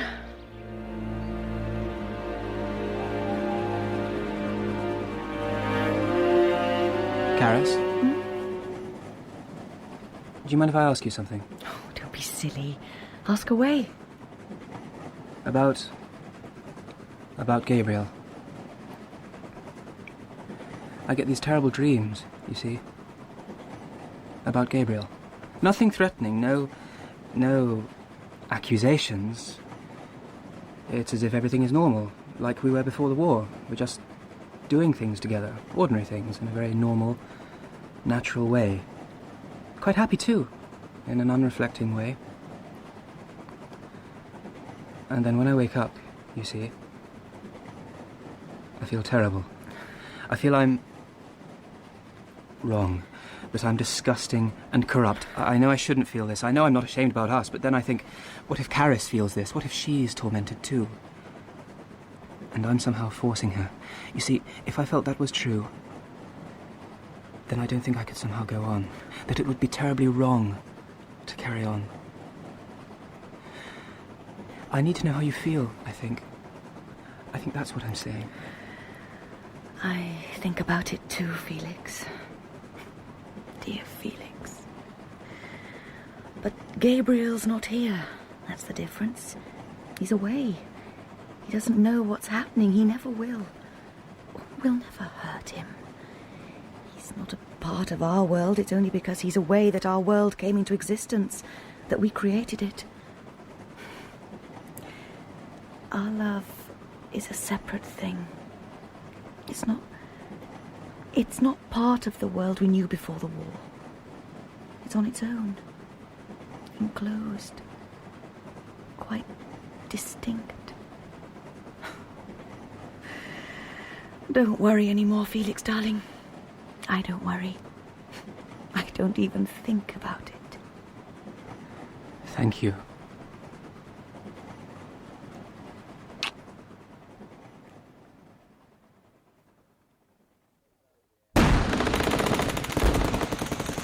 You know the area, Smith. You've scouted Latima and Riata. What's your considered opinion? Well, both hills are occupied by the Germans, Colonel. It would be extremely difficult to take without massive casualties. I think it would be a sensible idea to wait until a flanking movement makes its way around Kilimanjaro, at which point the Germans, seeing the danger of being cut off, will surely fall back. It may sound sensible to you, Smith, but with respect, it's obvious you're not a professional soldier. We don't want them to fall back. We must force von Lettow to stand and fight. We've got to engage him here precisely so that he doesn't realize he's being cut off until too late. Yes, Colonel. Please, sir, permission to visit my farm at Smithville. Permission refused, Smith. I need you here. We attack Riata with the Rhodesians tomorrow. You're to be attached to Battalion HQ. This is your country round here, Smith. We need your advice. Yes, sir. And why doesn't anybody take it? Are we near the top, Smith? I think so, sir. Let's take a look. Come on, Smith. Sir. Have a look over those boulders. Me, sir? Yes. Find out where we are. Summit's about 50 yards away, sir. There's a battered redoubt, crumbling earthworks. Quiet ahead, firing to the right. Why are you whispering, Smith? Sorry, sir. Can you see anyone at the summit? Are the Rhodesians there? I couldn't say, sir. My adjutant said there'd been no word. Well, have another look, damn it. Hey, you down there. Yes? The Germans have gone. You see, Smith, we've done it. Well done, you men. KAR here.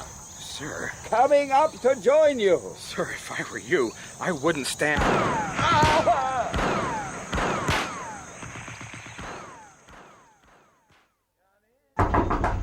Come in.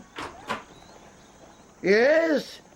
Oh, it's, the American chap, isn't it? Yes, sir. Smith, sir. Well, what's the matter? Colonel Ewell, sir. He's just been killed on Riata Hill. Good God. Is it you? Well, how the hell did it happen? Bullet in the head. He stood up. Oh, my God. Good God. The brave man, Eddie. God. What's it like up there on Rieta? Damn hard to make out through the binocs. They've got the Beluses well pinned down on Latema. Germani's still on the summit, sir. Ah. Oh, well, very well. Thank you, Smith. Sir, permission to take a mule out, sir. Where to? My farm, sir. Smithville.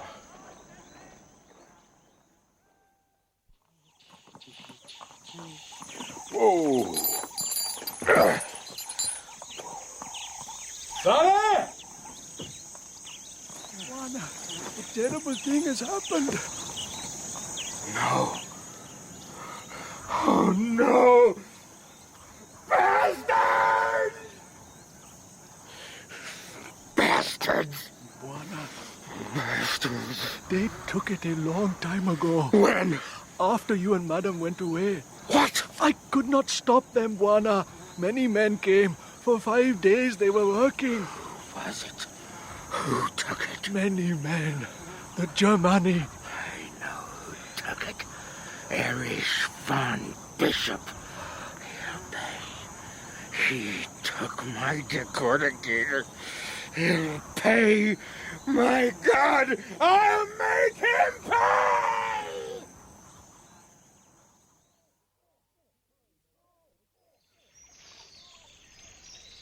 Oh, careful, Cobb. Sorry, Major Dutoit. Any news? Are you comfortable, Major? Thank you, yeah. About Dar es Salaam, Cobb. It's expected to fall any day, so I've heard. Should Streep in retreat, eh? That's about it, sir. How's your leg? I keep reinfecting, sir. Good man. We need you here in the hospital to provide medical supplies and food and news. How did you find out about Dar? Hammerstein. Reliable? Von Letau's chief of staff. He was admitted today. Critical. Can you get the message to the POW camp tonight? Yes, sir. And some quinine from the stores. Keep up the good work. Look out. Oh! Captain Cobb, I will see you on the veranda, Captain Cobb. Yes, Frau von Bishop. I have some more tobacco, Gabriel. I thought you would like a cigarette. I will make you one. Ja, die Leiden des jungen Wärters. Goethe. Yeah. The pages are just the right size for cigarettes. I took it from Erich's library. Page 48. Yes. Already we are on page 48. We may get through the whole of Erich's library before the war is finished. Dr. Deppe is coming back tomorrow. But for only 1 day, thank you, God. You'd better stay out of his way. He might move you from the hospital back to the camp. You wouldn't like that. I like you here. Do you want your cigarette? No. You have it. Thank you.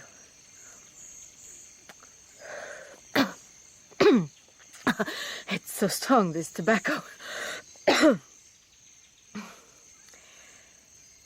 Chief of Staff Hammerstein is dying. An hour or two, I think. Anything I can do? No, nothing. I'll wait with him till he goes.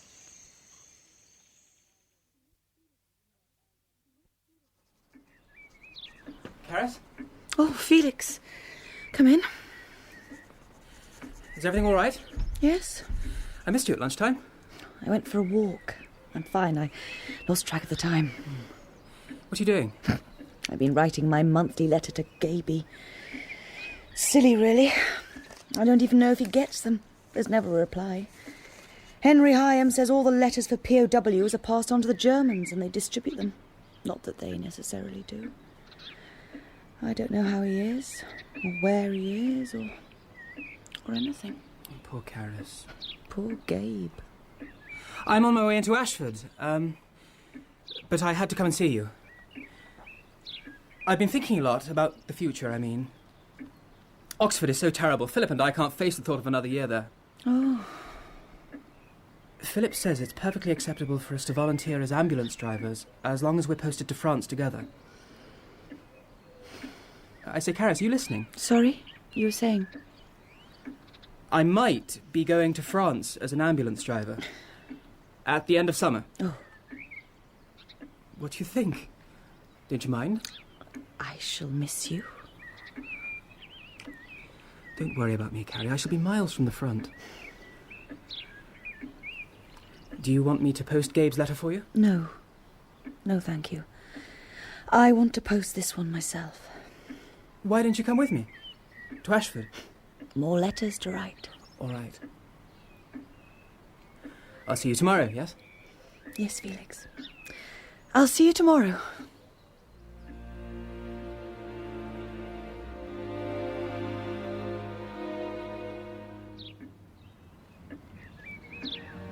My darling Felix, I've been thinking things over and have decided to go away.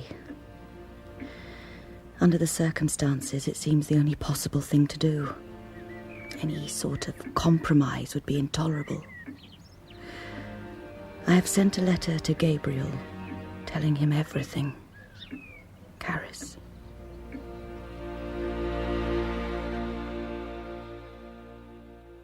Job chapter 28, verse 12. Oh dear, no, not again, not again. But where shall wisdom be found? And where is the place of understanding? Where is the place of understanding? Oh, Felix, darling, I'm a little concerned about your father. I'm not surprised. Shouldn't he be in hospital? Really, Felix? He's just so upset. We're all upset, Mother. That doesn't mean we have to behave like... The land of the living! Like that. Oh dear, what Where is shall wisdom happening be with this found? dreadful And where war? is It's the most place of unfair. understanding?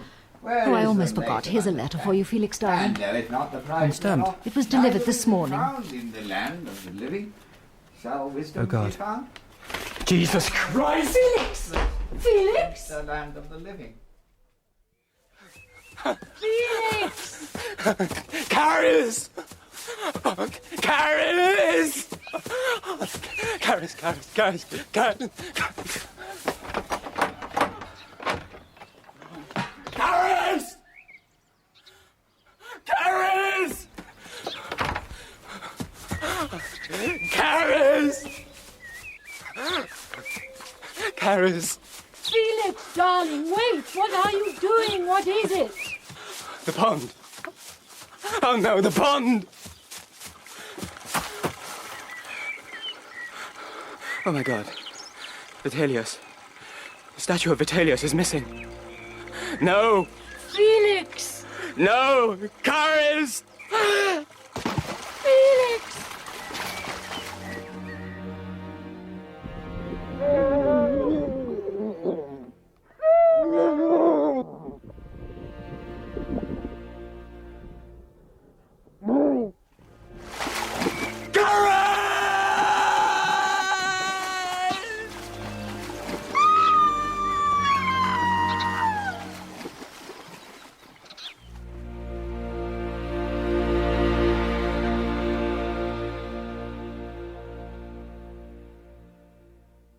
It seems she tied herself around the neck to the bust of Vitellius. She just had enough strength to lift it off the pedestal on her arms, take 2 steps to the edge, and fall in. The weight dragged her straight down to the bottom. I see. She had tied a lot of knots. She couldn't even have got free if she'd wanted to.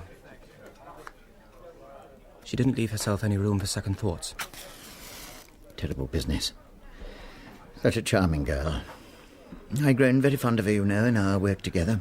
Yes, Dr. Venables, I know. There's one thing I don't understand. Why she did it? No. What's that, then? Why did she write to you, Felix? I hope you don't mind my asking. We'd become good friends, of sorts, since, that is, Gabriel's capture. What did her letter say? Well, exactly what I told the magistrate, as far as I can remember, that, she was going to go away and that she was sorry. Those were the words she used. I think so. To be honest, I can't recall exactly. That's the general drift. I was shocked. Quite so. I've looked everywhere for the letter, but I was frantic. running through the woods like that. Perhaps when I dived in the pond... That's another thing. What? Why did you go straight to the pond? To that pond? I didn't go straight there. I went to the cottage first. But when that was empty? Yes. Why? It was something she said once. I suddenly remembered. It was her favourite place. We often used to sit and chat there. I had this feeling, I don't know, I can't explain. I want to ask you something, Felix. And I want your honest answer. Now, depending on your answer, I will then give you some information. Do you understand? Yes. Totally honest, Felix. Of course. Now, this is what I have to ask you. Were you and Charis having a love affair? What? You heard me. Were you and Charis having a love affair? No. You were not having a love affair. That's correct. Well, let me ask you another question then. Do you know if Charis was having an affair with another man? Another man? No, not as far as I'm aware. I see. Thank you, Felix. I had to ask. Why do you think she was having a love, affair? Simply seeking for a reason, Felix. Trying to find an explanation. You said that, depending on my answer, you would give me some information. What was that? It's irrelevant now. You gave the right answer. But what if I'd given another one? But you didn't. Yes. I think we should forget about all further speculations. This conversation should not be reported or reopened again outside this saloon bar. There's no need to, well, what shall I say, give rise to unnecessary suffering in your family. I think you'll agree that there are problems enough at Stackpole. Yes. Well, can I give you a lift home? I've left my motor by the courtroom. No, thank you. I've a return ticket for the train.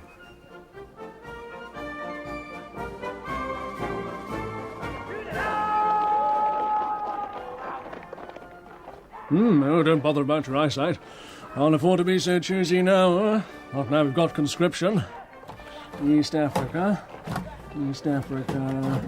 British regiments. You have no desire to go soldiering with the mild Gentoo, I take it? No, it must be a British regiment. Oh, sorry, Felix, no can do. The Nigerian Brigade. Only East African unit that wants English officers. They sound like a fine body of men. Yes, they sound ideal. That's the ticket, then, eh? I'll arrange everything. Leave it all up to me, huh?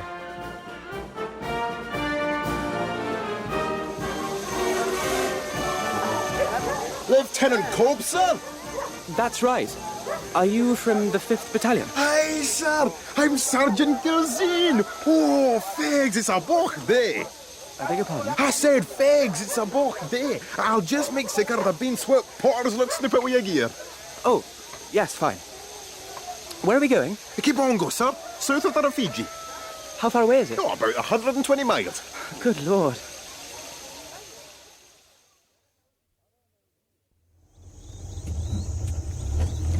Are there no English troops out here? A few, but they're all sick. Paleo, well, a lot of the English you can, and the South Africans.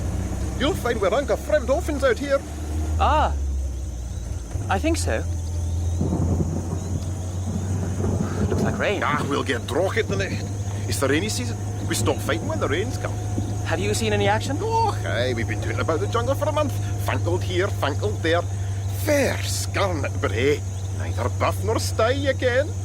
Oh, about 2 months. Cross the river now. Only a wee way to go. Stench. What's happening? Why are they burning those horses? They're all dead. I can see that, but how? Tsetse fly. Gets every horse and mule sooner or later. We burn the bodies once a week. Hey, you see the straw huts and mud buildings over there? Yes. Welcome to Kibongo.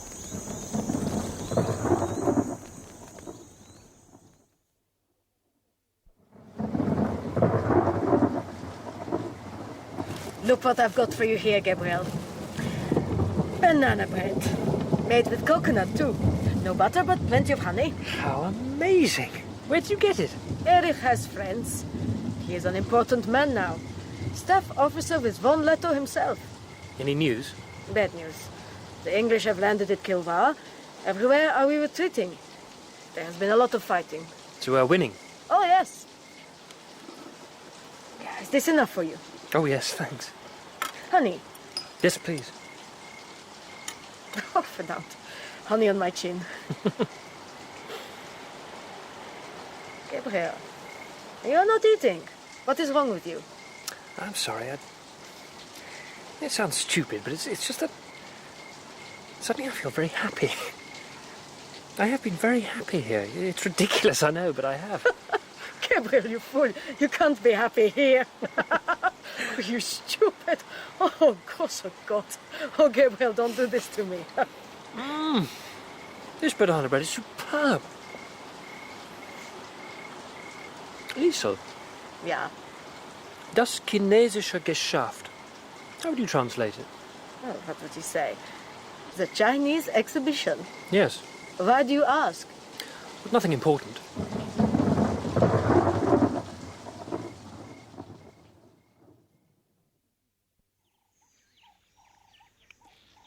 "19th of October, 1917, Red Hill Camp, Lindy. Dearest Mother, 4 months now since we left Kibongo. Still seen no action. My platoon spent the Battle of Mahiwa digging latrines here at the brigade's headquarters. Therefore, out of the 2,700 men lost, I mercifully am still here. We have been given 3 weeks' leave in Zanzibar. I have obtained permission to visit Kilwa, GSO-2 intelligence, where I hope to find news of Gabriel.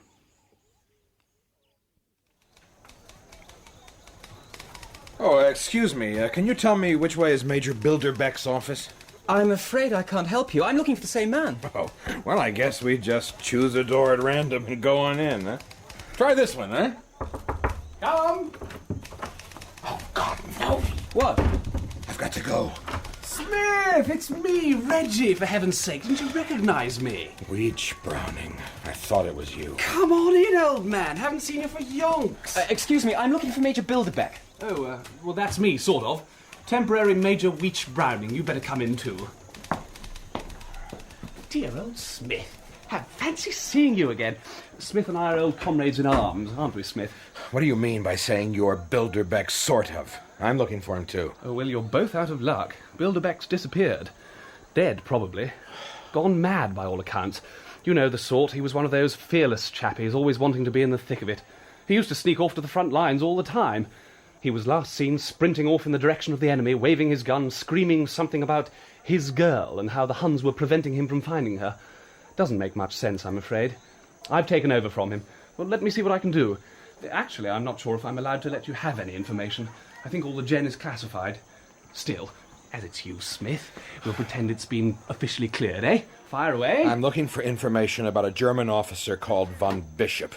Can you tell me if he's been captured, or do you know if he's been killed? We've got records of every officer in the Schutztruppe. Here we are.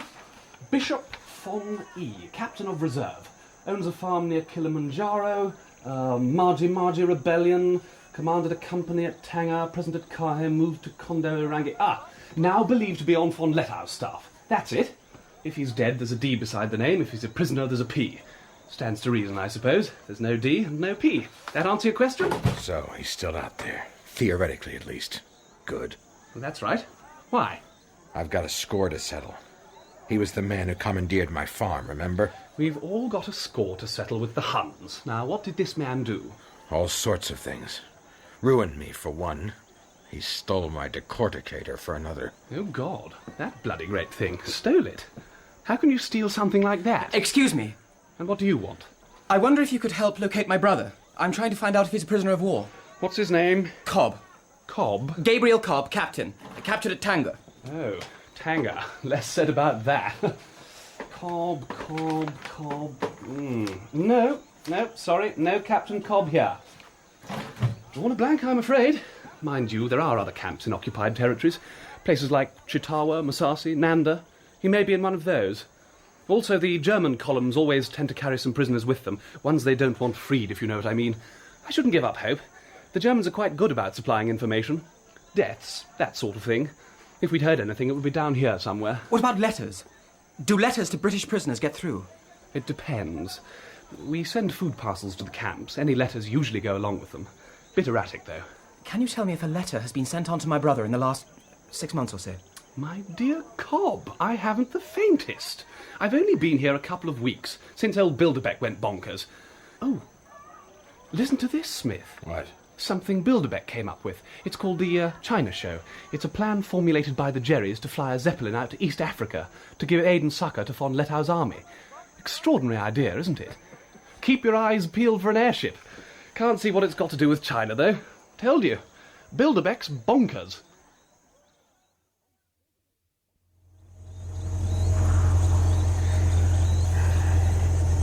That man keeps turning up in my life, Felix. And someone always seems to get killed. Weech-Browning? The same. What do you make of this Zeppelin China Show story? Bilderbeck's obviously deranged. They're big, aren't they? What? Those Zeppelins. Yes, I think they are. But it'll have to land in Red Hill Camp if I'm to see it. My company's been in reserve since April. Ask for a cross-posting to the KAR. It's my brother, you see. It's extremely important that I find my brother. Yes. Tell you what, we found a camp last week, but it was full of Portuguese. If we come across any more, I'll look out for your brother. What's he like? He's fair. Gabriel Cobb, that's his name. He's tall, strong-looking. Doesn't look like me at all. Sir! Hello, Sergeant. What's wrong? We're on the move. 12 companies going up to the front, attacking a place called Nambindinga. Well, it could be good news for you, Felix. What? Nambindinga. There's a large POW camp and hospital near there. Name of Nanda.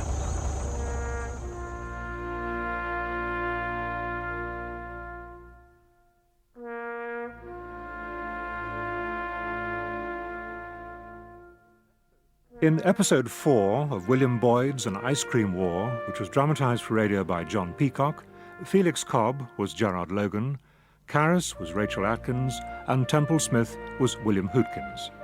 Detroit was Philip Anthony, Gabriel Cobb, James Larkin, Liesl, Danielle Allen, Mrs. Cobb, Diana Hoddinott, Major Cobb, Colin Pinney, Dr. Venables, James Taylor, and Hyams, Lyndon Gregory.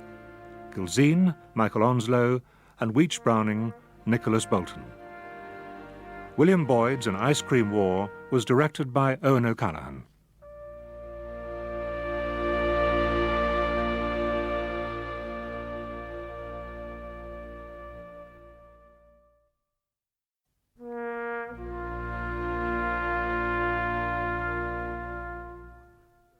We present the final episode of William Boyd's An Ice Cream War, dramatised for radio by John Peacock, with Nickolas Grace as Von Bishop, William Hootkins as Temple Smith, Gerard Logan as Felix, and James Larkin as Gabriel.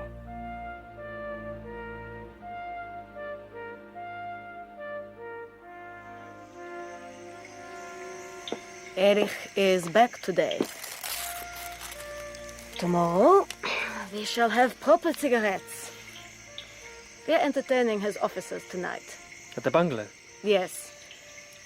Maybe the war is nearly over for us. You can go home soon to your family.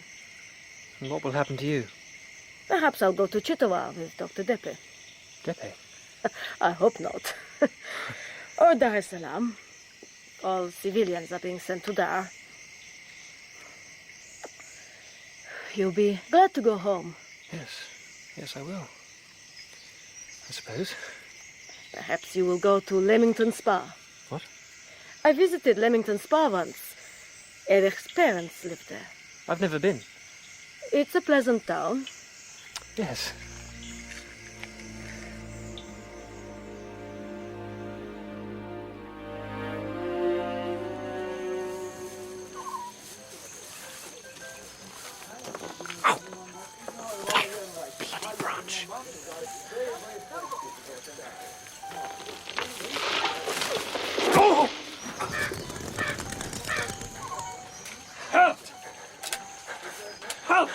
Shoot! No, bayonets, no! No, please, no!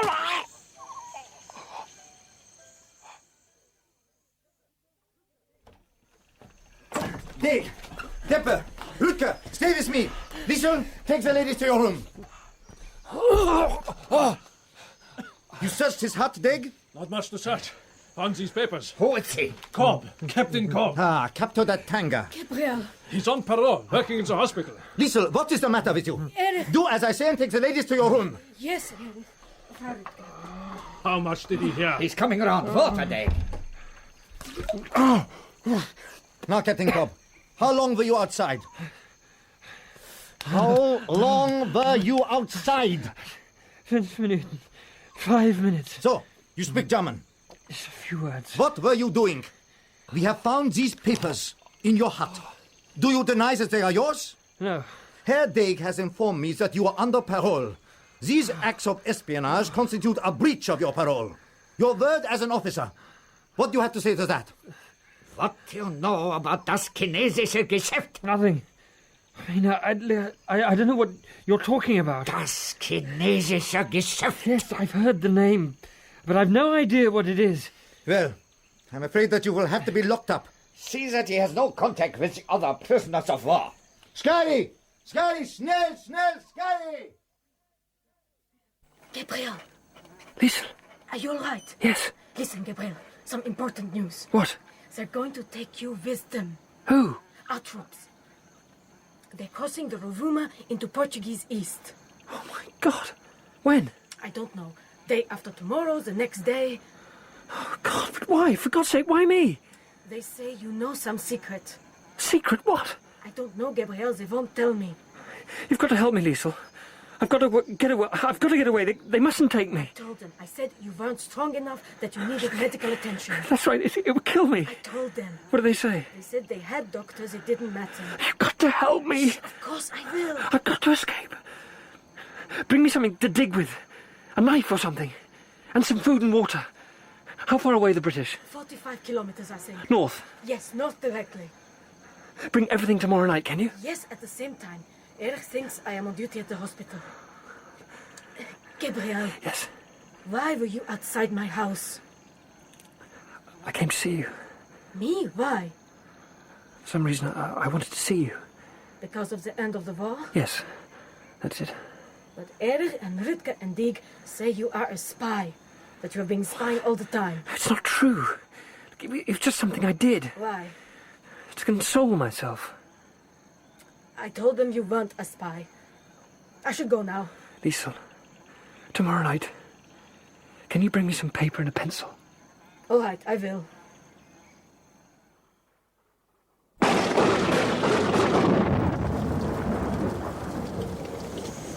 Herr General. Yes, Colin? The man who knows about the chinesische Geschäft. Last night, but he's weak. He can't be far. I see. You'd better catch him, Captain von Bishop. Me, sir? Yes. Take some of the irregulars. Irregulars? We only have Saruga. Are you sure, sir? We are crossing the Rovuma up by the Lugenda confluence in 2 or 3 days. Meet us there. But don't waste time. The Zeppelin is not going to make much difference once we're over the river. The Ruga are cannibals, Herr General. The Ruga are irregulars of the German army, von Bishop. Dig, you are to wait here and surrender to the British when they arrive. Yes, Herr General. Liesl. Erich, what are you doing here? I thought you were on your way to Navala. I was. Plans have changed. Oh? He's escaped, you know. Who? Gabriel? Yes. Cobb. No, I didn't know. Somebody in the town must have helped him. He's been here a long time. Everyone knew him. I'm going after him. Von Letto's orders. As you wish, Erich. We must continue to fight.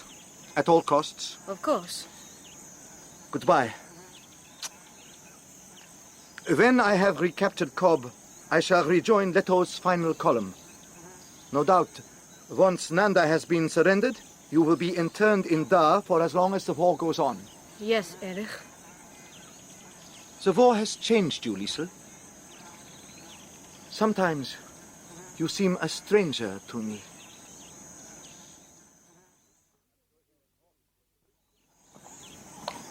I'm sure he led north towards the British. Good. Do the Ruga speak Swahili? I regret very little. But you can easily make them understand any order. You'll have these three. They only have old .70 rifles, but anyway, they're better with their machetes. And pointed teeth. Right, let's go.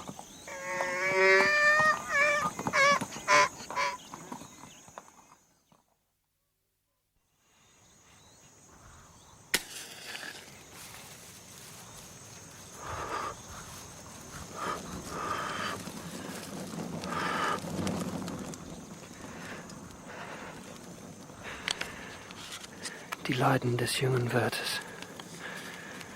The sorrows of young Werther. The report of Captain G.H. Cobb, attached to the 69th Perlenquarter Light Infantry. Taken prisoner at Tanga, 4/11/1914.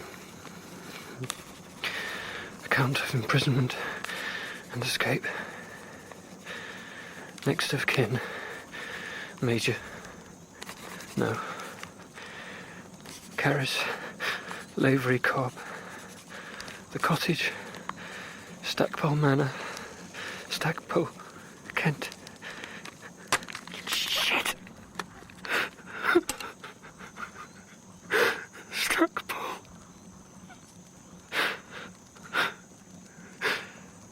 Stackpole.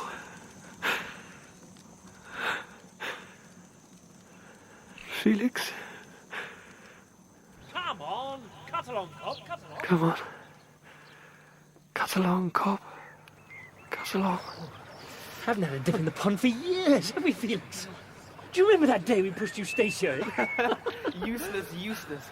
Father levered us there. Oh, looks inviting. This pool seems to get bigger every year. I hope there's no country maiden passing by. Whoa! Oh! Wow! Come on, Slocum. He's not a bit cold. Jump, Felix. Sleep in. It won't hurt. All right. But it does. 3, 2, 1. Yes, Felix, it does.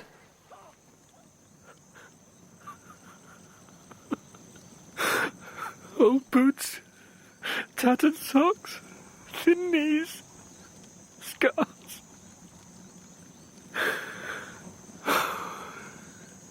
Charis, Stackpole, Felix. What's happened to us all?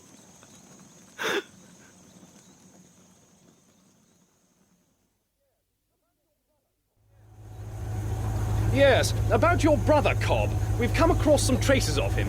You remember that American chap, Smith? He telephoned yesterday from a place called Nanda. Small POW camp there. They surrendered. Seems your bro escaped 2 days ago. I see. Remember that Zeppelin I told you about? Our chaps in Signal sent it a message in code, German code, saying, German forces in East Africa have surrendered.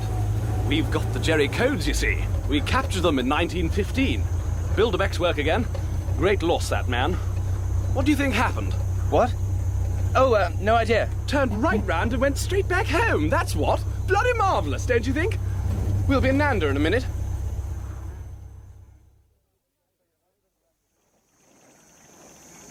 You say your husband left 2 days ago? Now, where'd he say he was going after he recaptured Cobb? North? North, south, I don't know. I'm not interested in the war. I say! Well, you better start being interested. I want to... Weech-Browning, what are you doing here? I'm GSO2, intelligence, for heaven's sake. What do you think you're doing? Interrogating this woman. Oh, good God, Smith. Interrogation is a matter for my department. This woman, Liesl von Bishop, is the wife of the bastard I'm chasing. I don't care who she is. Yes, but von Bishop's also chasing his brother. Hello, Felix. Isn't that extraordinary? Gabriel, why? Well, he escaped 2 days ago. They think he was a spy. He will come back. A spy? Gabriel? Yes. Frau von Bishop says he wasn't. Anyway, the Germans believe your brother is in possession of vital information, which is why they're after him. I wonder what it is. Doesn't she know? No, or at least she isn't saying. But where's he gone? North, that's all she knows. She keeps saying not to worry. She says your brother will come back here any day. She says he's just hiding out in the bush somewhere. How does she know all this? Well, your brother was in the hospital here for a long time as her patient. It seems she got to know him then. Look, I'm going after von Bishop. If I catch him, your brother might not be too far away. I'm coming too, but I must ask this woman a question. Let's get out of the damned sun first. What's this hut? Cooler in here. Just have a look. Good God. Barbarians. The place is covered in human ordure. Yes, that's right. It's a latrine. I should have warned you. Guten Tag, gnädige Frau. She speaks English. Oh, good. I believe you know my brother, Gabriel Cobb. He escaped from here 2 days ago. You are Gabriel's brother? Yes. I just want to ask you one question. Can you tell me if, during the time he was here, he ever received a letter? A letter from England? A letter? Yes. No. No, I'm sure. Sure he didn't? He never had any letter. Thank you. Thank you. Thank God. Are you coming, Felix? I've got orders to scout north anyway. They think there's another column heading south from Tabora trying to rejoin Lettow. Sorry, old chap. Not on, I'm afraid. It's his brother, for God's sake. It could be his great-grandmother for all I care. No can do. Jesus Christ! Can't you say it's a matter of vital security? Oh, yes. Yes, I can say that. But then I'd have to come along too, do you see? I couldn't say that and then send Cobb along in my place, could I now? Is that all right with you, Felix? Yes. Anything. Oh, jolly good. Let's pop back to Battalion HQ and I'll give your company commander a call.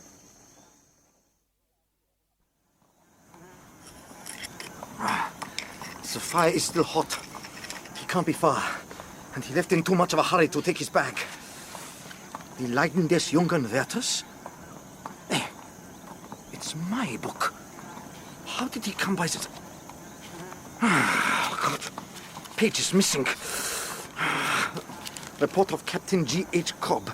Account of imprisonment and escape. Stackpole, Kent. Oh. Get him! That must be him! Get him! Go on, you idiots! You idiots! Get him, I tell you! Kiku, you catch!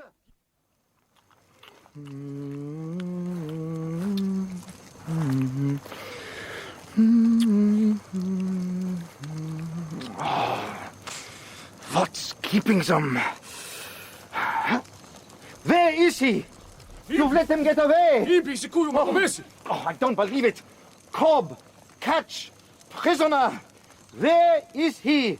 I ordered you to bring him here! Jimmy! Oh, what have you got in that blanket?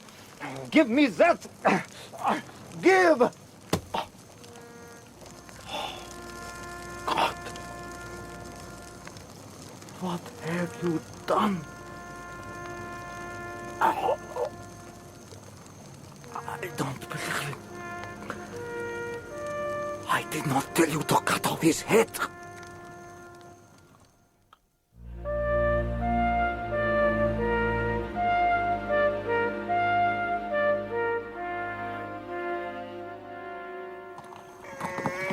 You said this Von Bishop man was the same one who commandeered your farm, didn't you? That's right. I thought he was your neighbour. Did you have some kind of feud going or something? No. Well, not until he destroyed my farm. What kind of a man is it, I ask you, who one day can talk to you about sisal farming in a perfectly interested and friendly way, and then in the next moment steal away your livelihood?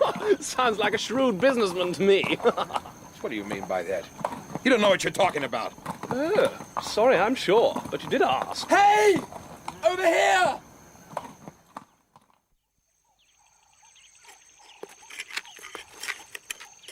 Oh, still hot. It can't be more than an hour away. No, it looks like a piece of leather binding from a book. What do you make of that? Is this Von Bishop's camp or Gabriel's? Well, Von Bishop's. There's a pile of mule droppings here. And look, a mound of fresh earth. I don't think your brother would stop at bury his rubbish. Look over there, about half a mile away.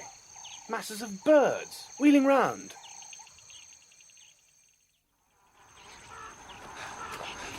Good Lord. Christ, it's a body. No head. No head.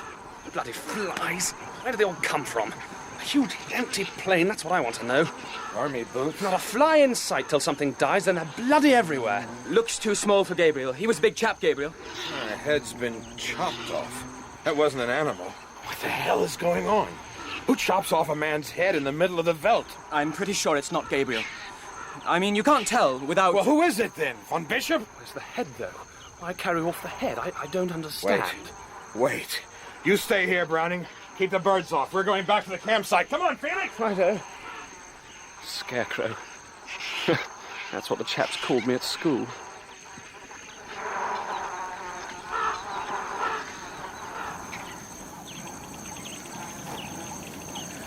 What is it? Why have we come back here? The mound of earth. I think they've buried the head here. Oh, God. Shall I do it, or will you? I think you should.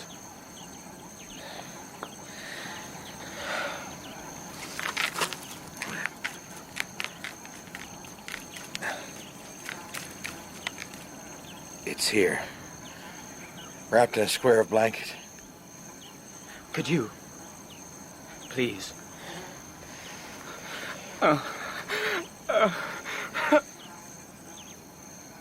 Poor Gabe. What made him do that? Why did he need to do that? I don't know. I don't have any idea. What's his name? Bishop. I just don't understand. What would make anyone do a thing like that? I don't know. It just doesn't make any sense at all. Darling Felix, we were most relieved to hear that the dreadful war is nearing an end for you and that your fighting is over. I'm writing in haste to tell you of your father. I'm sorry to say that he has become progressively more unwell since your departure for the war. After much heart-searching and lengthy consultation with Dr. Venables, Cressida and I have decided that it would be best for everyone if he went away for a while. Dr. Venables has found a quiet and pleasant nursing home near Bournemouth called St. Jude's. He says it comes highly recommended. Dr. Venables hopes that when this war is finally over, and you and Gabriel come home, life may eventually return to normal. With fondest love from us all, Mother.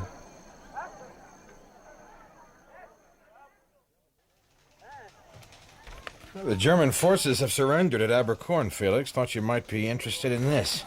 List of prisoners who've surrendered. Von Bishop's been sent back to Dar for repatriation. Now, 3 weeks before you go back home, Tilda and I wondered if you'd care to join us back at Smithville for a break. No, thank you, Smith. I have to go to Dar. Dar? What on earth for? You're sailing from Mombasa. Official business. To do with the death of my brother.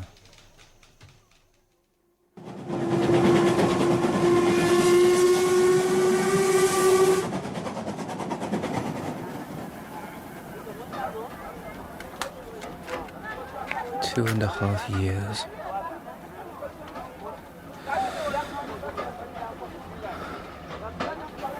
What kind of war where you can fight, be sick, half-starved, insanely bored, find your brother murdered, and never once fire a single shot in anger?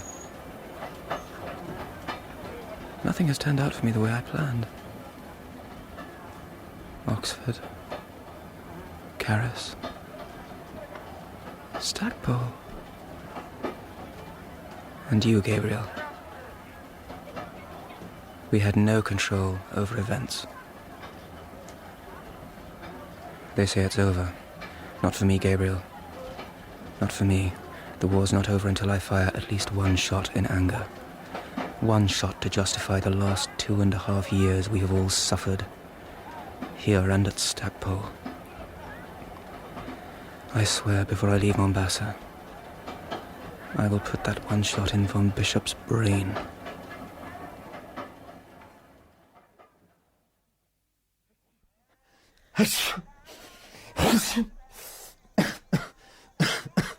Oh, I'm freezing. It gets cooler at night. I suppose it's better than being herded into a camp. Ah, the English are very fair. Erich, I have to ask you. What happened to Gabriel Cobb? You don't know? I heard nothing. They moved us here almost immediately, after those men went off after you. We found him on the Maconde Plateau. He was dead. From starvation, weakness. I knew it. When I heard nothing, I knew he was dead. We found him quite alone. His clothes were rags. He had nothing with him. No food, no water. unaccommodated man. As Shakespeare says, a brave but foolish attempt. We buried him there. I went on to the Lugenda confluence, rejoined Von Dettau. You never heard anything from the men following me? No, nothing. But I saw one of them this morning. He reminded me of it all. Here? In Daha? Yes. Did he see you? I think so. He must have. But he didn't say anything? No, nothing. I don't think he recognized me. They couldn't have found the grave, then? No, I suppose not. Soon we'll be in Germany. But perhaps one day they'll let us come back. Erich, you will give me your coat.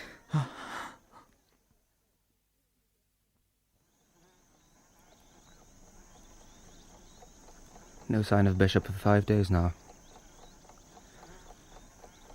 Tonight. For you, Gabriel. Tonight.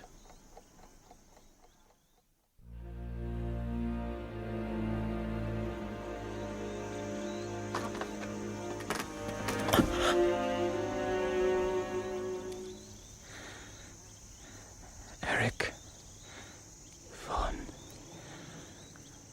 Bishop.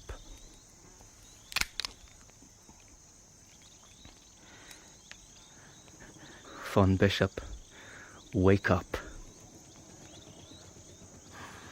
Wake up. He's dead already. Oh, my God. Oh, God.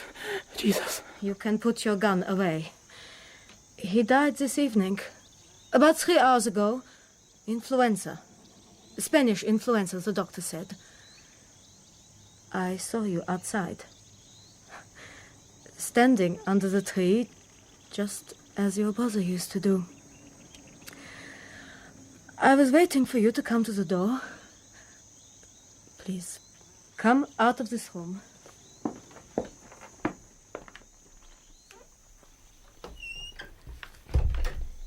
You wanted to ask Erich about Gabriel. Yes. I must tell you. You know that your brother is dead. I know. I found him. Did your husband... Did he tell you what happened? Oh, yes. But why? That's all I want to know. Why? Why? Why what?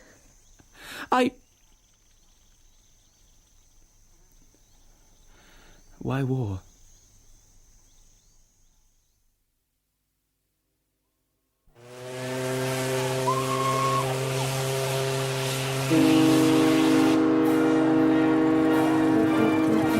It's ironic. After 4 years of war, to die of influenza. To say the least. Over half of them have died, you know.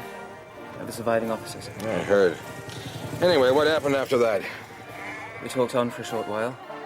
I asked about Gabriel. She said she knew him very well. She liked him a lot. A very nice man, she said. Very, very quiet, kind. I didn't say anything about the plateau. I thought nothing would be served. We all have our secrets the heavens won't fall. What's she doing now? Still waiting to be repatriated. She said she was looking forward to that. She didn't talk about Von Bishop at all in any way? No, not at all. But I thought, you know, given that he was lying next to... Yes, of course. I see. She didn't, by any chance, mention the word decorticator, did she? No. What's a decorticator? A secret dies with him. It's a mystery. I've searched every German farm on Kilimanjaro and the Pari Hills. No sign. Nobody knows what happened to it. It seems to have disappeared into thin air. How could it? Did they melt it down and break it up? But it was too big, wasn't it, dear? Of course, extremely big. I wonder what happened to Weech-Browning. God knows. I never saw him after the plateau. It's another mystery. You can't know the answers to everything. Well, it was good of you to come and see me off. It's a long way for a goodbye. No trouble. I wanted to come to Mombasa anyway. I'm going out to a rubber plantation this afternoon.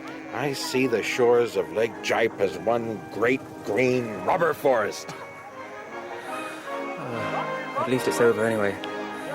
We should all be thankful for that. What? The war. Oh, the war. Yes, that's true. Goodbye. Come back soon.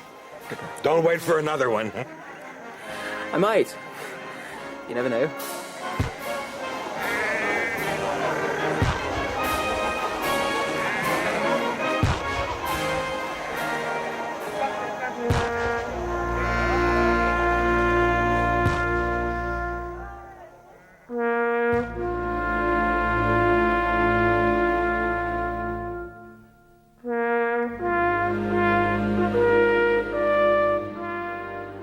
In episode 5 of William Boyd's An Ice Cream War, which was dramatised for radio by John Peacock, Gabriel Cobb was James Larkin, Liesl was Danielle Allen, and von Bishop was Nickolas Grace.